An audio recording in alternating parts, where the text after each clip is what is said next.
모두 후대 교육에 일생을 바친 교육자들이셨고 당과 수령에 너무나 충성스럽던 열성분자셨다. 부모님의 교육 덕택에 다른 사람들은 나를 몰라줘도 수령과 당은 이것을 다 알고 있다는 투철한 혁명 정신을 가지고 살았다. 그렇게 국가에 충성하기 위해 16살 되던 해에 군에 입대했다. 상을 초라는 바람을 다 합니다. 그래서 지효는 처음에는 이 상황을 처음 맞다나니까 대책이 없어서 배가 고프니까 이 뜯어먹을 것도 없으니까 진흙도 빚어서 먹어보고 이 강냉이 뿌리 벼뿌리를 뭐 이렇게 뭐 당에서 또 뭐 씨앗 처리해서 먹을 수 있다 해가지고 갈아서도 먹어보고 별걸 다 해봤습니다. 먹다 죽어요. 매소 먹다 죽어요. 그런데 이것저것 다 해봤는데 이래도 죽고 저래도 죽습니다. 그러니까 이것이 곧 발전되면서 사람이 인육을 먹었대라는 게 여기 이쪽에서 일어나더라고요. 여러분, 사람이 인육을 먹어요. 상상도 안 되시죠? 어떻게 사람이 저럴 수 있을까? 여러분, 단순해요.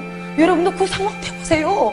누가 나 죽겠습니다 하고 고사해 죽어요? 절대 안 죽어요. 살겠다고 별짓을 다 하더라고요. 그래서 저는 직접 목격한 거는 아닌데 우리 쪽에서도 많이 들었습니다. 처음에 사람들이 이 무덤들을 추운 겨울에 영하 30도 막 되니까 이 시체가 인차 올고 썩지를 않아요, 겨울에. 그러니까 막 이 무덤을 막 파고 시체를 막 도난질하고 병원에서 사체실에서 막 시체가 도난당하고 처음에 이런 사건이 막 일어나기 시작했습니다. 근데 그 요인이 시체들을 먹는다고 하더라고요. 근데 이게 또 양이 자라니까 한북도의 노용실이 사건, 우리 평북도의 김총성 사건, 이 사람들이 이제 공개적으로 채용당한 사람들이에요. 이 김총성 같은 경우는 이제 어린이집을 하던 어린이 유치원 선생을 하던 사람인데, 그 유치원에 애들이, 유치원 마당에 스톱은 됐지만 애들이 놀려 모이잖아요. 그래서 애들을 14개째 잡아가지고, 이제 이 각을 떠가지고, 얘기를 저도 이렇게, 강연제강에 나온 것을 봤는데, 그래서 우리는 또 아시는 분 아시겠지만 공개 채용할 때 전민 전군이 우리는 또 다 모여요. 그래서 이렇게 선전포고용으로 교육용으로 저희는 또 이렇게 너희도 이런 짓을 하면 이렇게 될 것이다라는 교육용으로 때문에 아이들이고 어른이고 군대고 그런 또 사용 집행 장소에 다 모이게 합니다. 그래서 저는 처음으로 이게 그냥 흘러들어오는 소리가 아니라 정말 사람이 사람을 잡아먹는구나 라는 걸 저는 처음 그때 알았어요. 그래서 얘기를 막 들어보니까 이렇게 우리는 냉장고 같은 거 없잖아요. 뭐 신랑네는 거기하고 우리 신랑네하고 비교하면 안 돼요. 거기는 이제 저 엘리트 평양 사람이고 상류층이고 우리는 아주 최하층 지방 사람들이고 그래가지고 이 오래 두고 변질 안 되고 먹으려니까 이제 땅에 우리 독이 크잖아요. 거기다가 이렇게 각을 떠서 부패될 만한 이런 것들은 꺼내고 떠서 였고 이 돌소금들을 이렇게 소금을 이렇게 꽉 지어서 짜게 이렇게 요물 시켜가지고 했던 그런 짓을 했다 뭐 이런 식으로 저도 그때 처음 알았습니다. 그래가지고 사람의 이 머리칼, 이빨, 이 손톱까지도 하나도 버릴 게 없대요. 이걸 다 고열로 끓이면 이게 다 고칼로리 이 사람 몸에 좋은 그런 먹을 수 있는 것들이래요. 그래서 이게 다 죽이 된답니다. 이 머리칼도 오래 끓이면 다 죽이 된대요. 죽. 그래서 저도 그런 얘기를 처음 들었어요. 근데 제가 담담하게 말할 수 있는 것은 본 적은 없으니까 저도 많이 들었기 때문에 사실 이것이 거기에 현실로 지탱되고 있다는 것을 저는 그쪽에서 많이 듣고 이래 왔는데 그 올스톱이 되면서 제가 처음으로 저는 군대 생활을 하면서 나는 먹고 살았기 때문에 기통수를 제가 한 6개월 정도 했습니다. 기통수. 여기서 뭐라 하는지 모르겠어요. 이렇게 문권을 나르는 2명씩 쌍지어서 무기 쥐고 중요 문건을 직접 수동으로 나릅니다. 이것을 제가 한 6개월 정도 했거든요. 기통수를 하면서 그 종주역에서 그리고 신의주역 대합실에서 저는 그런 걸 처음 봤습니다. 그래가지고 정말 이렇게 굶어 죽어가는 정말 다 죽게 된 어린인데 뭘 그래요. 물을 정작 떠주니까 먹지도 못해요. 근데 옆에 사람들이 건접도 말래 가지도 말래 파리가 윙윙거리는 왜 그러냐.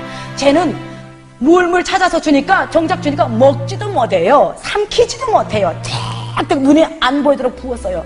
근데 그건 저도 이게 몇 시간이면 죽는답니다. 그러니까 살고 싶어서 물 찾을 뿐이지 정작 입에 대주니까 쭈르륵 흘러 삼키지도 못해요. 다 부어가지고. 그런 것도 받고 제가 너무 마음이 아팠던 것은 다 굶어 죽는데 그 김일성 혁명 사족 우리가 그 말씀 교시판 있는 그 멋있게 만든 이런 계단이 있습니다. 거기에 애기 엄마가 자는지 쓰러진지 그냥 누워있더라고요. 근데 제 눈길을 끌게 한 것은 애기가 거기서 막 엄마 품을 이렇게 뜯으면서 찌찌 달라고 애가 울어대는데 그 전 애기 소리가 너무 제 귀를 끌게 했어요. 애기가 얼마나 몇 날 며칠을 엄마를 찾았는지 애가 목이 다 쉬었어요. 그 서너 살, 내 보기엔 애기 같은데 서너 살 되는지 난 모르겠어요. 근데 찌찌 달라고 그러는지 뭘 달라고 그러는지 애가 이 발음이 다 흐트러가지고 하는데 이 하는 소리가 너무 불러가지고 목이 다 쉬어버렸더라고요. 근데 엄마는 미동도 없어. 제 생각해 보기에는 엄마가 죽은 것 같아요. 제가 가까이서 볼 수 없어서 나는 빨리 시간 돼서 빨리 저는 이제 우무병이니까 가야 돼서 그 어떤 것들이 늘 제 마음에 이렇게 밝혔던 눈에 아직도 선한데 제가 어느 날 이런 여기저기서 굶어 죽는데라는 것들을 많이 들을 때 이제 어느 날 우리 부대로 전화가 철컥 오는 겁니다. 그때가 98년 2월 중순이었습니다. 그래서 저는 그래도 그때 먹고 살았으니까 근데 웬일입니까? 우리 아버지가 고성시 리구동에서 살았습니다. 리구동 사무소장이랍니다. 아침 일찍 전화가 왔어요. 그래서 이렇게 봤는데 이제 잘 마음 좀 단단히 먹고 들으시라고 이러더니 이제 부모님이 돌아가셨다는 거예요. 그래서 전 처음에 들으면서도 이게 왜요? 그랬더니 이제 이렇게 아사로 돌아가셨다고. 난 아사란 말이 뭔지도 몰랐어요. 그때 하도 무식해가지고요. 그래서 우리도 오늘 아침에 발견했는데 이미 시신은 숨이 돌아갔은 지 3박 4일째 정도 됐더라 하면서 여기 가족 중에 하나가 와서 시신 구분을 해줘야 되겠다. 그러면 우리가 동사무소에서 자료에다가 체크를 하고 이렇게 기록을 하고 묻어야 된답니다. 그러니까 우리 집안은 이제 공로자 집안, 우리 아버지가 공로자거든요. 공로자 집안이니까 따로 이렇게 너네는 따로 뭐 이렇게 해주겠다 이런 식으로 하여튼 전화 왔어요. 그래가지고 합법적으로 제가 우리 군에서 시간을 받고 이제 부모님 사실은 그 용전에 부모님 마지막으로 배우러 가는 그 현장이었습니다. 근데 부모님 뵈러 갔던 그 현장에 저도 원치 않는 탈영 현장이 되어버리고 말았습니다. 가장 제가 충격이었던 것은 굶어 죽었다는 사실이었어요. 그래서 아사라는 게 굶어 죽었다는 걸 저 그때 처음 알았어요. 굶어 죽었다는 게 너무 제가 충격이었는데 왜냐하면 나는 어제 저녁까지도 오늘 아침 이 전화 한 통 받기 전까지도 우리는 군대에서 100미 800씩 하루에 800g씩 먹었습니다. 근데 김일성이 죽으면 식량난이 끊기면서 그래도 안 된 것이 강냉이 밥을 먹었습니다. 그래서 어제 저녁까지 나는 강냉이 밥을 먹으며 입 한 먹다 강냉이 밥을 뻑뻑이는 맥강냉이니까 이 목 뻑뻑이잖아요. 어제 저녁까지도 나는 목 뻑뻑인다고 에이씨 우리가 지금 이 못 먹고 못 사는 이유는 미 제국주의와 남조선 계래도당의 경제 고립 압살 정책 때문에 저는 미국 놈들이 제지시켜서 우리가 수입을 꺼내온답니다. 그래서 우리가 지금 이렇게 산대. 그래서 쌍 이 미국 놈들 때문에 우리가 지금 이러고 사니까 쌍 하면서 그러면서 어제 저녁까지도 목 뻑뻑인다고 난 투정하고 가만히 있었어요. 근데 정작 하루아침 자고 일어났더니 아니 우리 식구들 굶어서 죽었다는 거예요. 제가 너무나 충격적이었던 게 그것도 하루아침 죽은 게 아니라 그 굶어서 그 죽기 직전까지 그 과정이 얼마나 처절했겠어요. 하루아침 죽었겠어요. 그 죽기까지의 과정이 그 보름 20일이라는 기간 동안 얼마나 몸부림쳤겠냐고요. 제가 동생으로부터 들었습니다. 얼마나 배가 고프셨으면 저희 남동생 얘기를 들어보니 아야 굶어서 너무 굶으시니까 이렇게 운신을 못 해버리시고 고립 상태가 되어버렸답니다. 운신을 못 하셔서 이렇게 맥이 없으셔서. 근데 1월 중순이면 북한이 얼마나 춥습니까? 먹지 못한 데다가 더 추우니까 온몸이 그냥 이렇게 고립 상태 되어버렸어요. 나가지도 못하고 들어오지도 못하고. 그런데 제가 군대 나갈 때는 벽에 이렇게 벽지라도 있었고 그랬거든요. 장판이라도 이렇게 벽지 바르고 장판했거든요. 그런 게 한 개도 없는 거예요. 왜 그러냐 했더니 우리 동생이 말하는 게요. 우리 남동생이 얘기하는 게 너무너무 배고파서요. 우리 아빠, 우리 엄마요. 그걸 다 손톱으로 밑에서부터 갈기갈기 이렇게 올려찍기 시작하더니 아버지가 그게 고소하다 그러더래요. 먹을만하다 그러더래요. 그러더니 엄마한테 권하고 큰언니한테 권하고 해서 3명의 기업 벽지 제가 군대 입대할 때 그 빨간 벽지 있던 거 그걸 이렇게 다 쭈져서 주셨다 그러더라고요. 그래가지고 그래도 제가 군대 나갈 때는 이렇게 뭐 농짝, 나무로 된 뭐 농짝도 있었고 장판도 있었습니다. 그게 한 개도 없는 거예요. 근데 온몸이 얼어드니까 움직이지는 못하고 몸은 얼어들고 하니까 그 자리에서 일어서 그냥 식칼로 그 농짝 하나씩 다 재워서 그 자리에서 착각 재워가지고 밖에서 뒤통이 끊어가지고 까꾸로 엎어놓고 이렇게 설설 이렇게 장판까지 갈기갈기 다 찢어서 몸이 얼어드니까 움직이지는 못하시니까 이래 그걸 이렇게 다 찢어가지고 그렇게 하고 돌아가셨더라고요. 정말 우리 동생이 얘기하는 게 마지막 우리 아빠, 엄마, 언니가 우리 남동생에게 막 침까지 없는 침까지 모아서 입에다 요주더래요. 너는 어떻게 해서든지 살라고. 너는 어떻게 해서든지 살라고. 제가 마지막에 이를 악물고 다시 거기서 제가 우리 가족의 죽음도 죽음이지만 너무 충격적이었던 것이 내가 뭔가 잘못된 배신감이 들었어요. 내 아빠 엄마를 이 아파서도 아니고 50세 좀 넘으신 저희 엄마가 52이었습니다. 그때 아파서도 아니고 그렇게 탄과 수령이라면 우리에게 몽둥이까지 휘두르면서 탄과 수령을 위해서 너희가 어떻게 살아야 되는지 어렸을 때부터 그렇게 교육을 했던 이런 충성된 자들은 이건 앉아서 굶어 죽인 거예요. 아예 당에 굶어 죽인 거예요. 생드 같은 사람들은 너무너무 기가 막히더라고요.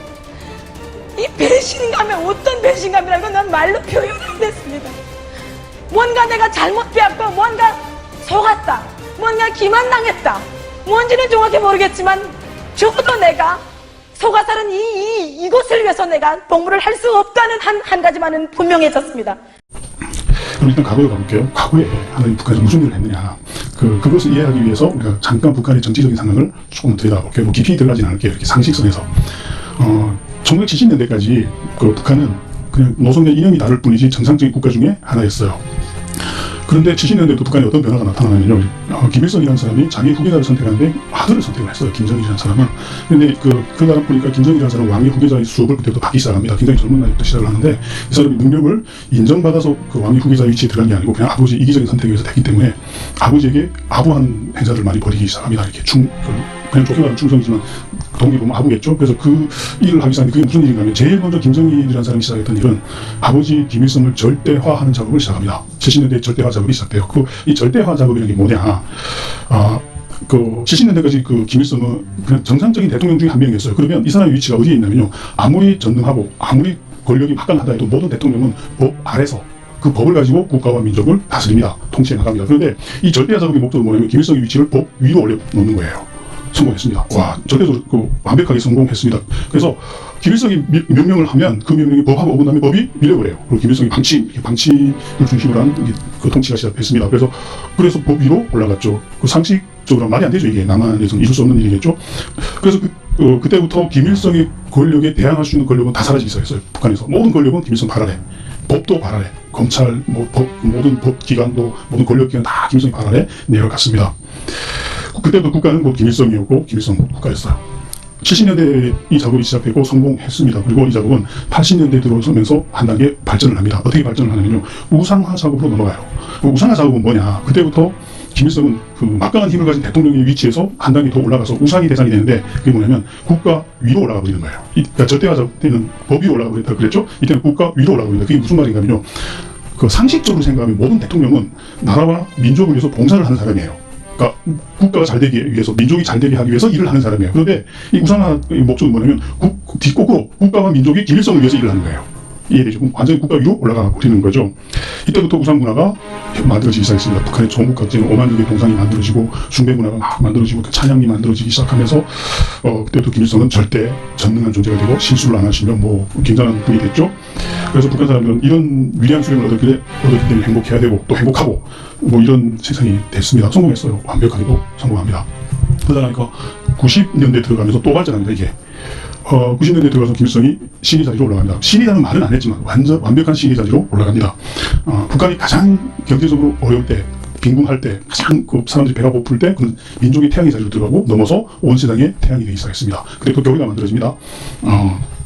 김일성은 우리가 김일성에게 충성하면 죽어서도 영생을 얻을 수 있다는 우리가 생각하는 영생은 좀 다른 개념입니다. 영원한 정치적 생명을 누린다. 이런 식으로 했고 그리고 기독교가 가지고 그 시스템을 그대로 가져가기 시작했습니다. 한 주일에 한 번 우리가 예배를 드리는 것처럼 한 주일에 한 번씩은 생활총회를 통해서 충성 사역을 하고 다른 사람 감시하고 이런 시스템을 만들고 십계명이 있는 것처럼 충성하기 위한 10대 원칙이 만들어지기 시작했습니다.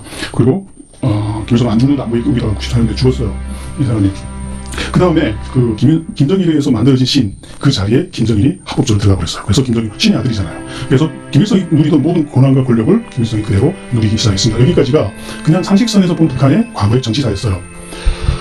그런데 이때 정말 인간의 이성으로 이해할 수 없는 일들이 북한에서 일어나기 시작합니다. 어떤 일들이 일어나는요? 이렇게 PPT 좀 볼 수 없을까요? PPT가 어떻게 하면 돼요? 어떤 일들이 일어나는요? 농업 생산량이 계속 떨어지는 거예요. 70년대부터 시작해서. 근데 떨어지는데 어떻게 떨어지냐면요. 1년이니까 원래 농사라는 게 풍년이 될 때도 있고 팍 떨어져서 흉년이 될 때도 있고 뭐 그냥 그렇게 나올 때도 있고 이렇게 되는 걸 알고 있습니다. 예, 북한의 하나님. 농업 생산량이 떨어지기 시작하는데 얘가 굉장히 신기하게 떨어지는 거예요. 보통 농사라는 거는 이렇게 둘쭉달쭉한 게 정상이라고 들었어요. 이렇게 잘 될 때도 있고 못 될 때도 있고 그리고 뭐 정상 소출이 나올 때도 있고 이러는데 북한의 농업 생산량이 이상하게도 떨어지는데 한 5% 좌우로 꾸준히 떨어지는 거예요. 계속 쫙 절대 올라 안 갑니다. 계속 내려가만 가는 거예요. 그때부터. 근데 그래프가 어떻게 내려가냐면요. 김일성이 높아지는 것만큼 농업 생산량도 같이 떨어지는 거예요. 정확히 발을 맞춰서 가요. 그런데 이거 기적입니다. 여러분들 후회 기적이냐 이렇게 생각하는데 이제도 설명을 할게요. 북한의 어떤 남한 분들이 이렇게 생각할 거예요. 북한 사람들 바보 아니야? 어떻게 한 인간을 신처럼 이렇게 섬길 수 있느냐. 우상으로 되고 이렇게 신이 되어가는데 북한 사람들 저항하지 않았습니다. 오히려 열광했고 받아들이고 환호했어요. 그래 바보 아니야 이렇게 생각했는데 남한 사람들도 그렇게 될 수밖에 없어요. 그런 힘을 갖고 있었는데 그 힘의 구조가 어떻게 생겼냐면요. 북한 사람들하고 남한 사람들은 생존 방식이 달랐어요. 그때 지금은 지금도 그렇다 말하기 좀 어렵고 아무튼 70년대, 80년대, 90년대는 생존 방식이 확실히 달랐어요. 어떻게 달랐냐면요. 남한 분들은 자기가 배우고 능력을 키워서 자기 능력만큼 가서 돈을 벌어서 살아갑니다. 그렇죠? 근데 북한 사람들은 능력하고 상관없어요. 배급 시스템에 의해서 다 돌아갔어요. 먹을 것부터 시작해서 학교, 병원, 모든 걸 국가가 배급 주는 시스템 속에서 살아갔습니다. 그런데 이게 어떤 힘을 발휘하기 시작했냐면요. 신앙이라는 게 복잡한 게 아닙니다. 누가 나에게 먹을 것과 입을 것을 주느냐 이걸 인정하는 게 신앙입니다. 돈이 나에게 먹을 것과 입을 것을 준다 이렇게 믿으면 돈을 믿는 사람이고 하나님이 준다면 하나님 신앙이고. 근데 북한 사람들이 표면적으로는 눈만 뜨면 먹을 것과 입을 것 누구 이름으로 줬냐면 김일성이 은혜다, 김일성이 사랑이다 이런 식으로 줬어요. 그럼 북한 사람들이 맨날 눈 뜨고 바라보는 게 김일성이 우리에게 먹을 것과 입을 것을 책임지고 공부해줬단 말이죠. 그러니까 믿을까요 안 믿을까요? 그 믿음이 어느새 점점 신앙이 되어가기 시작했고 그게 이 단순한 원리로 신이 되어가기 시작했단 말이죠. 굉장히 단순하지만 강력한 힘이었어요. 그런데 이 배급 시스템이 유지되려면 뭐가 따라줘야 되냐면 농사가 돼야 됩니다. 농사가 돼야 돼요.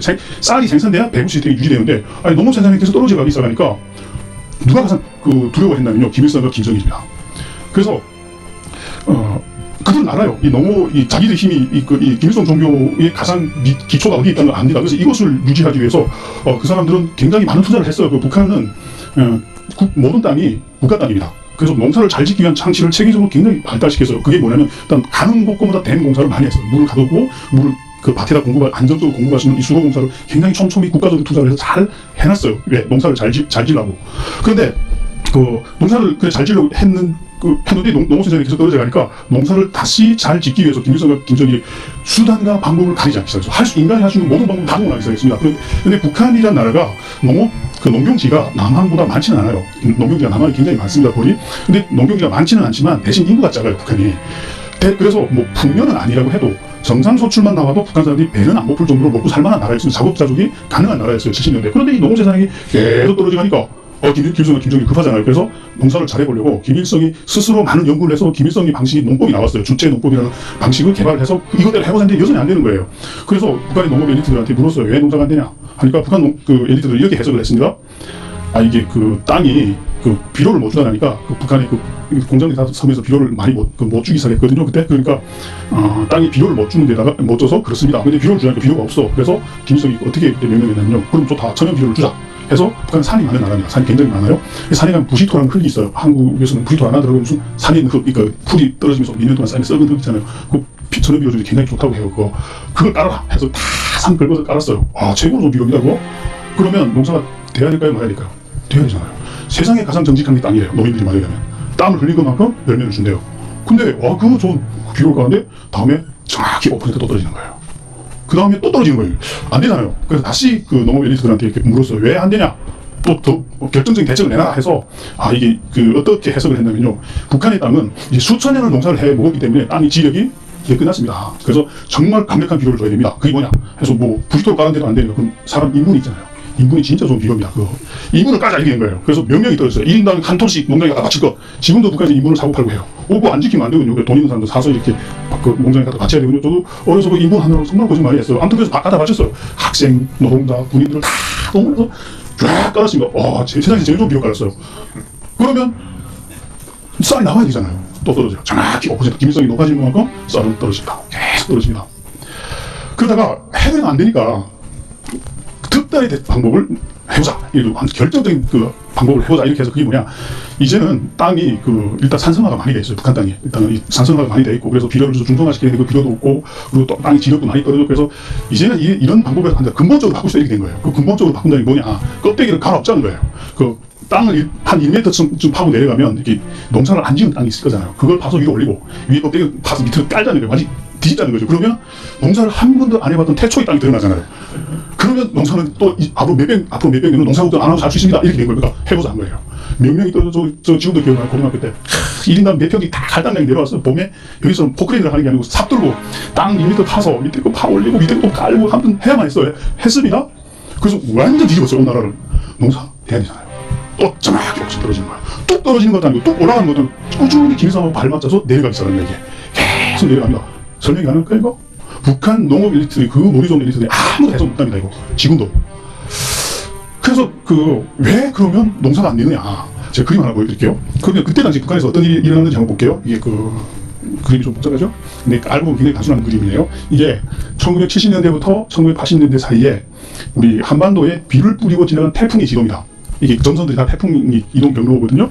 그런데 그 만화보에도 10년 동안의 태풍을 한 대 압축해서 모아놓은 것 때문에 만화보일 뿐이지 1년에 한두 개 뽑을밖에 안 되겠죠. 근데 이 태풍 지도를 유심히 보면 여기 한반도 지도 보이죠? 여기가 한반도, 여기 태평양에서 만들어져서 이렇게 하다 한반도 여기 땅이 보이시죠? 보이죠? 근데 자세히 보면 특징이 하나 있어요. 뭐 있냐면요. 태풍이 북한으로 가나요? 북한 땅으로 가요? 지금? 여기가 남한 땅이고 북한 땅인데. 안 갑니다. 태풍이 북한 땅으로 절대로 안 가요. 어떤 태풍은 뺑 내돌아가요, 북한을. 이것 때문에 북한에서 어떤 일이 일어나기 시작했냐면요. 이렇게 북한은 국가가 농업을 관리를 하다 보니까 한 사람의 명령에 의해서 왔다 갔다 해요. 그런데 북한의 댐 관리 기본 원칙이 있는데 그게 뭐냐면 댐이라는 게 물을 가두는 역할도 하지만 홍수를 방지하는 역할도 가지고 있습니다. 그런데 남한에서 태풍이 올라오면 홍수를 방지해야 되기 때문에 원칙적으로 댐에 있는 물을 다 빼요. 일시로. 일거에 다 빼버립니다. 그래야 태풍이 와서 물을 가둬서 홍수를 바꿀 수 있거든요. 그래서 남한에 태풍이 올라온다 하면 물을 다 빼요. 그럼 태풍이 일본으로 가버려요. 그러면 남한에 물이 넘치는데 북한에는 물이 없는 거예요. 농사라는 게 물 없으면 끝납니다. 아무리 좋은 거 갖다 퍼넣어도 물이 없으면 농사가 안 되거든요. 10년 동안 이 일이 일어났어요. 이 70년대부터 80년대 사이 일어났던 일이에요. 이거는 80년대부터 90년대 사이 태풍 기록입니다. 똑같아요. 그러니까 이거 보여주는 게 이 태풍이 가나요, 안 가나요? 굉장히 태풍 양이 불어났어요. 많아졌지만 북한으로 여전히 안 갑니다. 그렇죠. 이런 일들이 하늘에서 일어나기 시작했습니다. 그리고 또 하나 그림 하나 보여드릴게요. 이건 1990년대부터 2000년 사이에 일어났던 태풍 지도예요. 근데 이 태풍을 가만히 보면 여기 녹색선이 보이죠, 이거? 녹색선이 보이나요? 예. 북한으로 갔나요, 안 갔나요? 갔어요. 여기 무슨 태풍이냐면요. 1999년 8월에 있었던 파울이라는 태풍이에요. 이 태풍은 북한으로 갔습니다. 그런데 그래 이상해서 이 태풍이 북한으로 갔지 하고 이렇게 이 역사사를 찾다가 굉장히 재미있는 자료를 하나 봤어요. 김대중 대통령하고 김정일 위원장이 언제 만났냐면 2000년도에 만났죠. 그죠? 2000년도에 만났는데 이 김대중 대통령님이 김정일 위원장을 만나기 위해서 사전 작업을 굉장히 많이 했습니다. 그 사전 작업은 뭐냐? 그냥 한마디로 기분이 좋아야 만나잖아요. 그래서 많이 갖다 줬어요. 그냥 달라는 거면 돈도 주고 쌀도 주고 뭐 옷 달라면 옷 갖다 주고 이렇게 했는데 엄청 퍼준 걸 알고 있어요. 그런데 김정일이가 정말 김대중 대통령이 간절히 많이 요구했던 것 중에 하나가 비료였어요. 왜 비료를 요구했냐면 자기가 대통령이 돼서 한 번도 농사를 제대로 해본 적이 없단 말이에요. 그러니까 한 번에도 농사를 좀 제대로 해보고 싶어서 물론 쌀도 많이 가져갔어요. 그래서 남한에는 비료가 많으니까 비료를 좀 달라 그랬거든요. 그래서 엄청나게 올라갔어요. 북한으로. 막 4만 톤짜리 배를 줄 서서 올라갔대요. 그래서 1999년도에는 비료를 원없이 알았습니다. 정말 이렇게 나무선 비료를 좋은 비료를 갖다 다 깔고 오랜만에 김정일이가 허세를 부린 거죠. 올해는 풍년이 든다고 내가 이박이 돼지고기 준다고 했는데 북한 사람들도 정말 그때 배고플 때여서 농사를 제대로 지어서 밥 좀 먹으려고 했는데 또 태풍이 올라오는 거예요. 그러니까 사람들이 걱정이 돼서 이렇게 보고가 올라갔어요. 이번에 또 이렇게 오랜만에 비료를 깔았는데 물이 없어서 또 농사가 말짱 끝나잖아요. 그러니까 댐에 있는 물 뺄까요 말까요 하니까 김정일이가 어떻게 해석했냐면 20년 이상 안 올라왔어요 태풍이. 그러니까 안 올라오겠지. 물 빼지 마라 이렇게 했어요. 그랬더니 태풍이 북한으로 직진해 버렸습니다. 어떤 일이 일어났을까요? 북한에 있던 모든 댐들이요 다 터져버렸어요. 그때 댐 다 터지고 수로공사 다 망가지고 남한에서 올라간 비료가 뭔가 땅채를 다 떠내가고 있어 바다로. 그때 북한이 파괴된 이 수리시설이 지금도 회복 못합니다. 그래서 요즘은 계속 북한에서 내려온 뉴스가 하나 있잖아요. 홍수 났다고. 비 왔다 하면 홍수 났다고 계속 홍수 뉴스들이 많이 나오는데 왜 그러냐. 옛날에는 굉장히 잘해놨습니다. 그걸. 근데 이 99년 파울 태풍이 올라오면서 파괴된 걸 지금도 회복이 안 되는 거예요. 그래서 홍수를 제어할 능력이 없습니다. 그 나라 이제 야, 이런 분이, 그리고 그래서 그부터 너무 혼나가지고 태풍이 올라오면 무조건 배물을 빼요. 그런데, 과연 그 2000년도 2010년 사이 태풍 지역이나 가나요, 안 가나요? 안 가요. 절대로 안 갑니다. 뭔가 이상하지 않나요? 이 엄청난 일을 보면서, 이거 신기하다, 저는 이렇게 생각했어요, 저는. 누가 이런 일을 했지? 남한 분들은, 너무 신뢰하니까, 그거 하나님 했잖아, 이렇게 더 쉽게 말을 하더라고요. 야, 근데 저는 저게 받아들이기 너무 힘들었어, 이거. 근데 태풍을 움직일 수 있는 분, 내가 알기로는 하나님 한 분밖에 없거든요. 그래서, 이거 하나님이 하신 것 같은데, 여기까지 왔어요, 저는. 이 그림을 보고. 그런데 왜 제가 그걸 확 받아들이지 못했냐면요. 이걸 받아들이면 끔찍한 결론이 나옵니다. 어떤 결론이 나오냐면, 북한에서 그때 90년대 후반기 식량난 때 300만 명이 굶어 죽었어요. 그러면, 만약 하나님이 비를 안 줘서, 농업생산을 떨궈서, 양식을 안 줘서 사람들이 죽었다면 누구 책임이죠? 누구 책임이죠, 그러면? 난 김정일이가 악해서 사람들이 죽는 줄 알았는데, 아니, 김정일이 농사 지으려고 애썼어요. 하시는 방법 다 해봤어요. 근데 비가 안 오는데 어떻게 합니까, 그거? 그러면 결론이 어디가 가냐면요. 하나님이 주겠다, 이게요. 이거 받아들이지 못합니다, 저는. 받아들일 수가 없었어요. 왜냐면 맨날 하나님 살려줘야 돼. 눈 떠보니까 그분이 다 죽인 거예요. 그래서, 이게 뭔가 이상하다. 내가 그걸 보나 지금 이래가지고, 못 받아들이고 이렇게 했는데, 신학 공부를 하다가, 성경에 이런 말씀들이 있어요. 레위기 27장, 신명기 28장에 보면, 하나님이 이스라엘 백성들하고 했던 약속이 기록이 되어 있습니다. 그 약속의 내용이 뭐냐면요. 이렇게 약속을 했어요.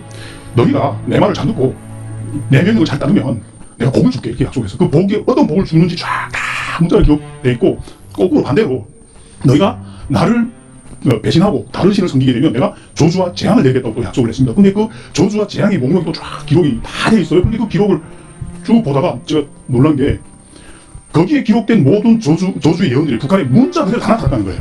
북한에서. 몇 가지 짚을게요. 남한 분들이 이렇게 설명을 해줘야 되니까. 그래서 일단 레위기에 보면 하나님이 이런 약속을 했어요. 너희가 나를 떠나라. 좋아. 그리고 내가 경고로 이런 재앙을 너에게 들이붓겠다 했는데 각종 질병들이 너에게 일어날 것이다. 이런 예언을 했습니다. 여기서 말씀하신 질병은 애국 사람들이 들이부었던 질병을 너희들한테 붓겠다. 이렇게 약속을 했어요. 근데 북한에 어떤 일이 일어났냐면 90년대 들어서면서 농업 생산량이 쭉 떨어지다 1994년도에 김일성이 죽던 해에 완전히 절대 제로까지 가버렸어요. 어떻게 농사가 안 되다 제로 상까지 가냐. 됐어요, 북한. 제가 지금도 기억해요. 학교 갔다 오는데 94년도에 논밭에 군인들이 없더라고요. 그래서 보통 북한의 논밭은 군인들이 시켜요. 총 들고 시키고 이렇게 농민들이 몽둥이 들고 시키다가 안 되니까 배고픈 사람들이 이렇게 목숨 걸고 막 분출하니까 군인들이 시켰는데 그게 아무도 안 지키는 거예요. 그래서 이상하다 해서 모르고 옆에 있는 친구가 한번 들어가라 그러는 거예요. 그래서 들어가봤어요. 벼를 이렇게 훅 훑었는데 하나도 없어요. 야, 그때 제가 뭐라고 설명할 수 없는 어떤 공포와 두려움. 그럼 우리는 어떻게 되지? 그 배고픈 북한 사람들이 그냥 수학도 안 하고 그냥 다 가라 그랬어요, 그냥. 그래서 제가 그때 이 사람 좀 물어봤어요. 이렇게, 어떻게 북한에도 농업 엘리트들이 있는데 어떻게 이런 상황까지 올 때까지 가만히 있었느냐. 그 배고픈 사람들이 했더니 북한은 농사를 농민들이 안 지어요. 대학생들, 군인들, 노동자들이 가서 봄이 되면 그 사람들이 다 심어줘요. 농민들 관리만 하다가 가을이 되면 그 사람들이 다 수확을 해줘요. 그러니까 이 심는 게 전국 일시에 다 심어버려요. 심는 시간이 동일합니다. 그러니까 꽃이 피는 시간도 동일합니다. 근데 이 벼가 꽃이 펴서 이렇게 수정하는 그 시기에 북한에서 장대비가 와버린 거예요. 그러니까 벼가 수정을 못하는 겁니다, 이게. 그러니까 모종이 잘 자랐어요. 그러니까 사람들이 풍년을 기대를 했어요. 너무 잘 자라니까. 근데 가을에 가보니까 하나도 없는 거예요. 야, 김일성이 죽게 그래서 94년, 95년도도 막 사람들이 굶어 죽어가다가 97년도 막 절정에 가기 시작했죠. 그런데 그때 동시에 또 어떤 일들이 일어났냐면요. 콜레라라고 하는 전염병이 확 돌기 시작한 거예요. 북한 전국에서. 근데 이게 왜 기적이냐면요. 말이 안 되는 상황이냐면 북한의 의학하고 남한의 의학을 비교를 해보면 남한의 의학이 좀 더 발달한 것처럼 보이죠. 그렇죠? 근데 그게 비교가 안 되는 게 비교를 하면 안 돼요. 원래 전혀 다른 시스템이라서 남한은 이렇게 병이 나면 고치는 쪽으로 발달이 돼 있어요. 세계적인 수준이잖아요, 이제는. 근데 북한은 그쪽으로 안 가고 애초부터 예방 쪽으로 가버렸습니다. 병이 난 다음에 고치지 말고 나기 전에 예방을 하자 하고 예방 쪽에 국가적인 투자를 대대적으로 했습니다. 그래서 북한의 예방 시스템은 세계적인 수준입니다. 지금은 아닌데 그때는 어느 정도로 치밀했고 철저했냐면요. 지금도 제가 또렷하게 기억나는 게 초등학교 때 공부하는데 갑자기 의사 선생님들이 와서 학교로 빽 포위를 해버려요. 뺑 돌아서. 그리고 한 줄로 싹 해가지고 쫙 주사를 놓는 거예요. 안 그래도 다 도망가니까 이 놈들이 태어나서부터 늙어 죽는 순간까지 국가가 철저하게 매 시기마다 예방주사를 놔줘요. 그리고 의사가 자기 관할 구역이 있어서 미리미리 돌아가면서 체크를 하면서 누가 무슨 병을 앓았다 다 미리 체크해서 사전에 예방을 하는 시스템을 갖췄습니다. 저희 어머니 의사라서 제가 그거 알아요. 그 부분은. 나만 아직 거기까지 못 갔죠. 또 그렇게 안 합니다. 그렇게 하면 큰일 나죠. 의사들이 들고 일어나겠죠. 아무튼 그쪽으로 세계적인 수준에서 진짜 북한의 모든 전염병들이 다 사라졌어요. 실제로. 그래서 그랬는데 갑자기 90년대에 콜레라라는 전염병이 전국적인 범위에서 확 돌기 시작한 거예요. 그때 북한 보위부가 나섰습니다. 있을 수 없는 일이 일어났다는 거예요. 우리나라에 콜레라는 병이 조선시대 왜 일본 사람들이 우리 감정했을 때 돌던 병이었어요. 얼마나 무서운가면요. 치사율이 70에서 80% 넘어간대요. 얼마나 두렵던지 이렇게 일본 사람들이 그 조선시대 한 동네에서 콜레라 환자가 생겼다 하면 군인들이 와서 동네를 포위를 해버렸대. 그리고 뭐 병아리 한 마리 못 깨어나게 하고 그냥 통째로 태워버렸대요. 그냥 산 사람, 죽은 사람이 그냥 뭐 아프든 안 아프든 그냥 악해서 그런 게 아니고 너무 두려워서. 그게 번져 나가면 너무나도 많은 사람이 죽어야 되니까 청진시에서 5만 명이 죽었습니다. 청진시에서만 그리고 뭐 제가 뭐 높은 단가불 안에서 전국적인 돈이 얼마 주는지 몰라요. 그때 학교 문이 닫았어요. 그때 그 우리 학교도 못 가고 막 그랬던 게 기억이 나는데 그런데 이 콜레라가 와서 많은 사람을 죽이고 지나간 다음에 전염병들이 파도처럼 들이닥치는 거예요. 콜레라, 장티푸스, 홍역, 악성 계질, 뭐 파라티푸스 이런 조차 처음 들어온 전염병들이 파도처럼 계속 오는 겁니다. 이게 마지막에 저희 어머니가 이러더라고요. 야 이제 수술 못하겠대요. 수술하려고 이렇게 사람을 열면 그 사람이 내장에 그 기름이 많아서 이만큼 칼든 미끄러져서 안 벼진대요. 근데 열매 순대 같아서 툭툭 터진다는 게 이게 정상적인 상황이 완전 질병 상태까지 가버린 거예요. 뭐 못 먹으니까 각종 질병이 일어날 것이다. 뭐 문자 그대로 이루어졌죠. 근데 뭐 어떤 사람들이 이렇게 생각하고 우연이겠지. 뭐 어떻게 그렇게 해석하냐. 이렇게 조금만 더 가봅시다. 또 이렇게 하나님 약속을 했어요. 하늘은 철과 같이 되고 땅은 녹과 같이 될 것이다. 무슨 말인가 하면 뭘 심어도 먹을 게 안 나온다는 거예요. 북한의 흉년은 특이한 게 노인들이 이런 말을 해줬어요. 저한테. 이상하다는 거예요. 뭐가 이상하냐. 옛날에는 흉년이 와도 이렇게 안 왔대요. 흉년이 와도 땅이 흉년이 들면 바다에는 풍년이 들고 바다가 흉년이 들면 땅이 또 풍년이 들고 이렇게 번갈아 가면서 사람은 살게 해줬대요. 근데 북한의 흉년은요. 땅, 바다, 산 동시에 다 어디도 사람 먹을 게 나오지 않는 거예요. 이게. 그냥 하늘과 땅이 다 그 철처럼 철덩이 서면서 이 먹을 만한 게 자라지가 않는 거예요. 이러셨죠 그게? 이게 그리고 또 뭐라고 말씀했냐면 하나님이 너희를 미워하는 자가 너희를 다스리게 될 것이다. 뭐 김정일이가 우리를 미워했다는 건 뭐 많잖아 다 아는 일이죠. 사랑한 사람이 아니라는 거. 근데 이게 경고래요. 이런 경고를 보냈는데 너희가 돌이키지 않는다. 그럼 이거보다 7배 더 두려운 재앙을 내겠다. 이렇게 약속을 했거든요. 그 2단계 재앙이라 그래. 두 번째 단계 재앙이 뭐냐. 너희가 의지하는 양식을 모조리 끊어버릴 것이다. 끊어졌어요. 그건 일어났죠. 90년대 후반기에 사람들이 그래서 완전히 배급 시스템이 철저히 의존해서 살던 사람들이 갑자기 배급을 끊으니까 살 방법이 없어진 거예요. 그래서 다른 방법을 만들어내는 그 가도기에 사람들이 막 정말 많이 굶어 죽었습니다. 300만 명이 굶어 죽었대요. 그리고 또 하나는 이렇게 약속을 했어요. 끔찍한 흉년이 계속 되게 할 것이다. 지금도 끝났나요? 북한의 흉년이? 난 아직까지 살면서 북한이 올해는 풍년이 들었다 이런 뉴스 들어본 적 없어요. 이렇게 했는데도 너희가 말을 안 들었다. 안 돌아온다. 이러면 내가 이것보다 7배 더 두려운 재앙을 내겠다. 이렇게 약속을 했거든요. 그게 뭐냐? 내 자녀의 고기를 먹게 할 것이다. 이런 예언을 했습니다. 일어났을까요? 문자 외에 나타났어요. 북한에서. 북한 사람들이 악해서 먹는 게 아니에요. 먹을 수밖에 없는 상황으로 몰려갔어요. 이렇게 생각을 해보세요. 남한 분들은 북한 사람들 보면 이렇게 생각을 배고팠겠구나 이렇게 생각을 배 안 고픕니다. 북한 사람들이 겪었던 건 배고픈 게 아니라 허기입니다. 허기라는 게 뭐냐면 굶으면 죽죠. 굶지 않아요. 먹으면 먹어요. 먹는데 이게 영양이 필요한 영양이 채워지는 음식을 먹는 게 아니고 정말 흙 같은 거 정말 그 영양이 없는 음식들을 계속 먹기 때문에 죽지는 않아요. 그러면 예를 들어 사람이 생명을 유지하는데 절대적으로 필요한 뭐 영양분이 열이라고 합시다. 그럼 열을 못 먹는 거예요. 한 잔 5, 6, 요 정도 먹는데 이게 2년, 3년, 6년이 계속 지속되면 사람이 어떻게 되냐면요. 영양 실조가 와버려요. 온몸의 세포 하나하나가 먹겠다고 이렇게 막 먹으라는 신호를 보내면서 사람이 어떻게 되냐면 그러면 사람이 아무 생각 못합니다. 오로지 한 가지 생각밖에 못해요. 먹고 싶다. 뭐 하면 먹을 수 있을까? 어떻게 하면 먹을 수 있을까? 그게 다른 생각 못합니다. 자동적으로 짐승이 돼요. 그러면 먹으면요. 제가 북한에서 바로 가끔씩 명절에 원없이 먹으라고 주면 얼마만큼 먹는지 아세요? 이만큼 먹어요. 진짜 이만큼 먹어요. 돌아서면 또 먹고 싶어요. 요까지 찾는데 돌아서면 또 먹고 싶습니다. 그렇게 됩니다. 허기라는 게. 사람을 그런데 여자가 애를 낳았어요. 이 애가 젖을팝니다. 근데 여자가 평소에도 영양이 부족한 여자인데 먹을 게 없어. 남편이 먹고 가다 나갔다 안 돌아와. 죽었는지. 애는 젖을파. 여자가 어떻게 될까 때 돌아버려요. 그냥. 그러다가 안고 있는 애가 왜 돼지야? 이렇게 보이는 거예요. 그래서 하나 먹었어요. 처음에는요. 경찰에 가서 못 잡았어요. 그리고 먹고 정신이 돌아오니까 내 아기 어디 갔어? 이렇게 된 거예요. 처음에 너무 끔찍해서 이마장 공식에서 그 쌀 좀 걷어서 먹이라고 갔어요. 처음에 이렇게 시작했습니다. 그런데 이 여자는 어떻게 될까요? 이미 자기 아기를 먹었어. 사람 고기 맛은 봤어. 먹을 건 여전히 없어. 어떻게 될 것 같아요? 밖에 나가면 엄마 없는 애들이 굴러다녀. 그 다음에 여기저기 인육 사건이 터지기 시작하더니 장마당에 사람 고기가 나오기 시작하는 거예요. 그래서 북한 정부에서 더 이상 안 되겠다 해서 처형하기 시작했습니다. 이렇게 시작됐어요. 뭐 끔찍한 얘기 하자는 게 아니고 뭐가 이루어진 거예요 지금? 예언이. 성경에 기록된 예언이 다 이루어졌다는 겁니다. 그리고 또 이렇게 예언했어요. 하나님이 너희의 땅을 황무하게 해버릴 것이다. 이런 예언을 했습니다. 이게 무슨 말이냐면요. 제가 중국에 탈북을 해서 왔을 때 중국 농부도 이런 말을 했어요. 그 사람들은 교회 다니는 사람들 아니에요. 북한 땅을 이렇게 넘어다 보면서 야 저건 천재다 천재. 하늘이 내린 재앙이라는 거예요. 그래서 왜 그러냐 했더니 네가 한번 눈 봐라. 그래서 봤어요. 뭐가 보인다면요. 중국 땅에는 옥수수가 키를 넘어가요. 근데 북한 땅에는 무릎에 닿습니다. 이 북한하고 중국의 국경이 강이에요. 두만강, 안록강인데 강이 고글고글 흐르는데 정확히 중국 땅에 농사가 되는데 북한 땅에는 안 돼요. 이게. 어느 정도로 그게 정확하게 나타나면 이렇게 강이라는 게 가끔씩 갈라져 흐르다 보니까 강에 섬들이 생깁니다. 그러면 이게 누구 땅이라는 게 분쟁이 일어나서 서로 사이좋게 나눠가 있어요. 뭐 이 땅은 넣고 이 땅은 중국 땅, 이 땅은 북한 땅이 나눠가 지는데 그 섬에서조차도 중국 명의로 농사가 되는데 북한 땅에는 풀이 안 자라요. 뭐에 놀라세요? 거기까지 가볼 필요 없이 이게 오도산 가보세요. 삼파선 가보세요. 보입니다. 북한 뭐 딱 보면 북한 저기가 북한 땅이고 남한 땅이 보여요. 어디 보이는지 아세요? 북한 땅에는 산이 풀이 없어요. 남한에는 숲이 우거져 있는데 너희의 땅을 황무하게 볼 것이다. 이루어졌죠. 지금도 이건 안 풀린다. 여전히 그래요. 그리고 하나님 또 이렇게 예언을 했어요. 내가 너희를 여러 민족 가운데 흩어버릴 것이다. 신명기에서 이렇게 말씀했어요. 너희가 쫓는 자가 없어도 쫓겨갈 것이다. 이게 무슨 말인가면요. 탈북자들 아무도 안 쫓아요. 김정일도 가라고 쫓은 적 없어요. 붙잡아서 살라고 붙잡아서 난리지. 근데 탈북자들이 북한을 도망가서 중국에서 사는데 못 삽니다. 그래서 또 중국에서 도망가요. 남한도 가고 미국도 가고 호주도 가고 이렇게 도망가서 왔어요. 정부에서 남한에 왔어요. 남한에 오면 살까요? 북한 사람들에게 남한은 천국일까요? 지옥일까요? 좀 어렵죠? 아시네요. 네, 지옥입니다. 처음에 북한 사람들이 남한에 올 때는 지옥에서 천국으로 가요. 그러다가 한 3년쯤 지나면 이 사람들이 천국과 지옥 사이에 있어서 갈 데가 없어져요. 왜 그러나 이런 눈빛이 나면 이렇게 생각하면서 여기서 태어난 사람들도 여기서 살기가 쉽나요? 이 치열한 경쟁 사이에 사라지지 않아서 막 자살 삑삑하고 그러는데요. 탈북자들이 배운 것도 없고 가진 것도 없고 경험도 없고 이메일도 아무것도 없는 사람들이 어떻게 삽니까 여기서? 그러니까 탈북자들이 한 3년쯤 4년쯤 지나면 못 살겠구나 하고 또 가요. 미국, 호주, 영국, 지금 스웨덴까지 가 있더라고요. 안 간 데가 없습니다. 지금 탈북자가 독일 다 가 있고요. 그래서 저 10년 전에 저와 같이 왔던 친구들이 지금 다 미국, 호주 다 있어요. 그래서 이제는 세월이 흘러서 제가 전화를 해봤어요. 그 친구한테 어떻게 잘 사냐 그런데 거기 좋냐 하고 전화하면 그 친구들이 오지 말라고.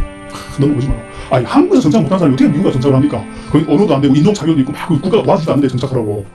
그러면서 그럼 와라 했더니 창피해서 못 오겠다고. 올 길이 다 막혔고 와서 사채 막 끌어서 간 친구들 어떻게 옵니까 왜 여기.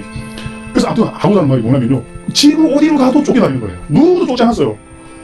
우리는 어떻게 해석을 했냐면요. 김정일의 그 통치권에서만 벗어나면 살 수 있다고 생각을 했습니다.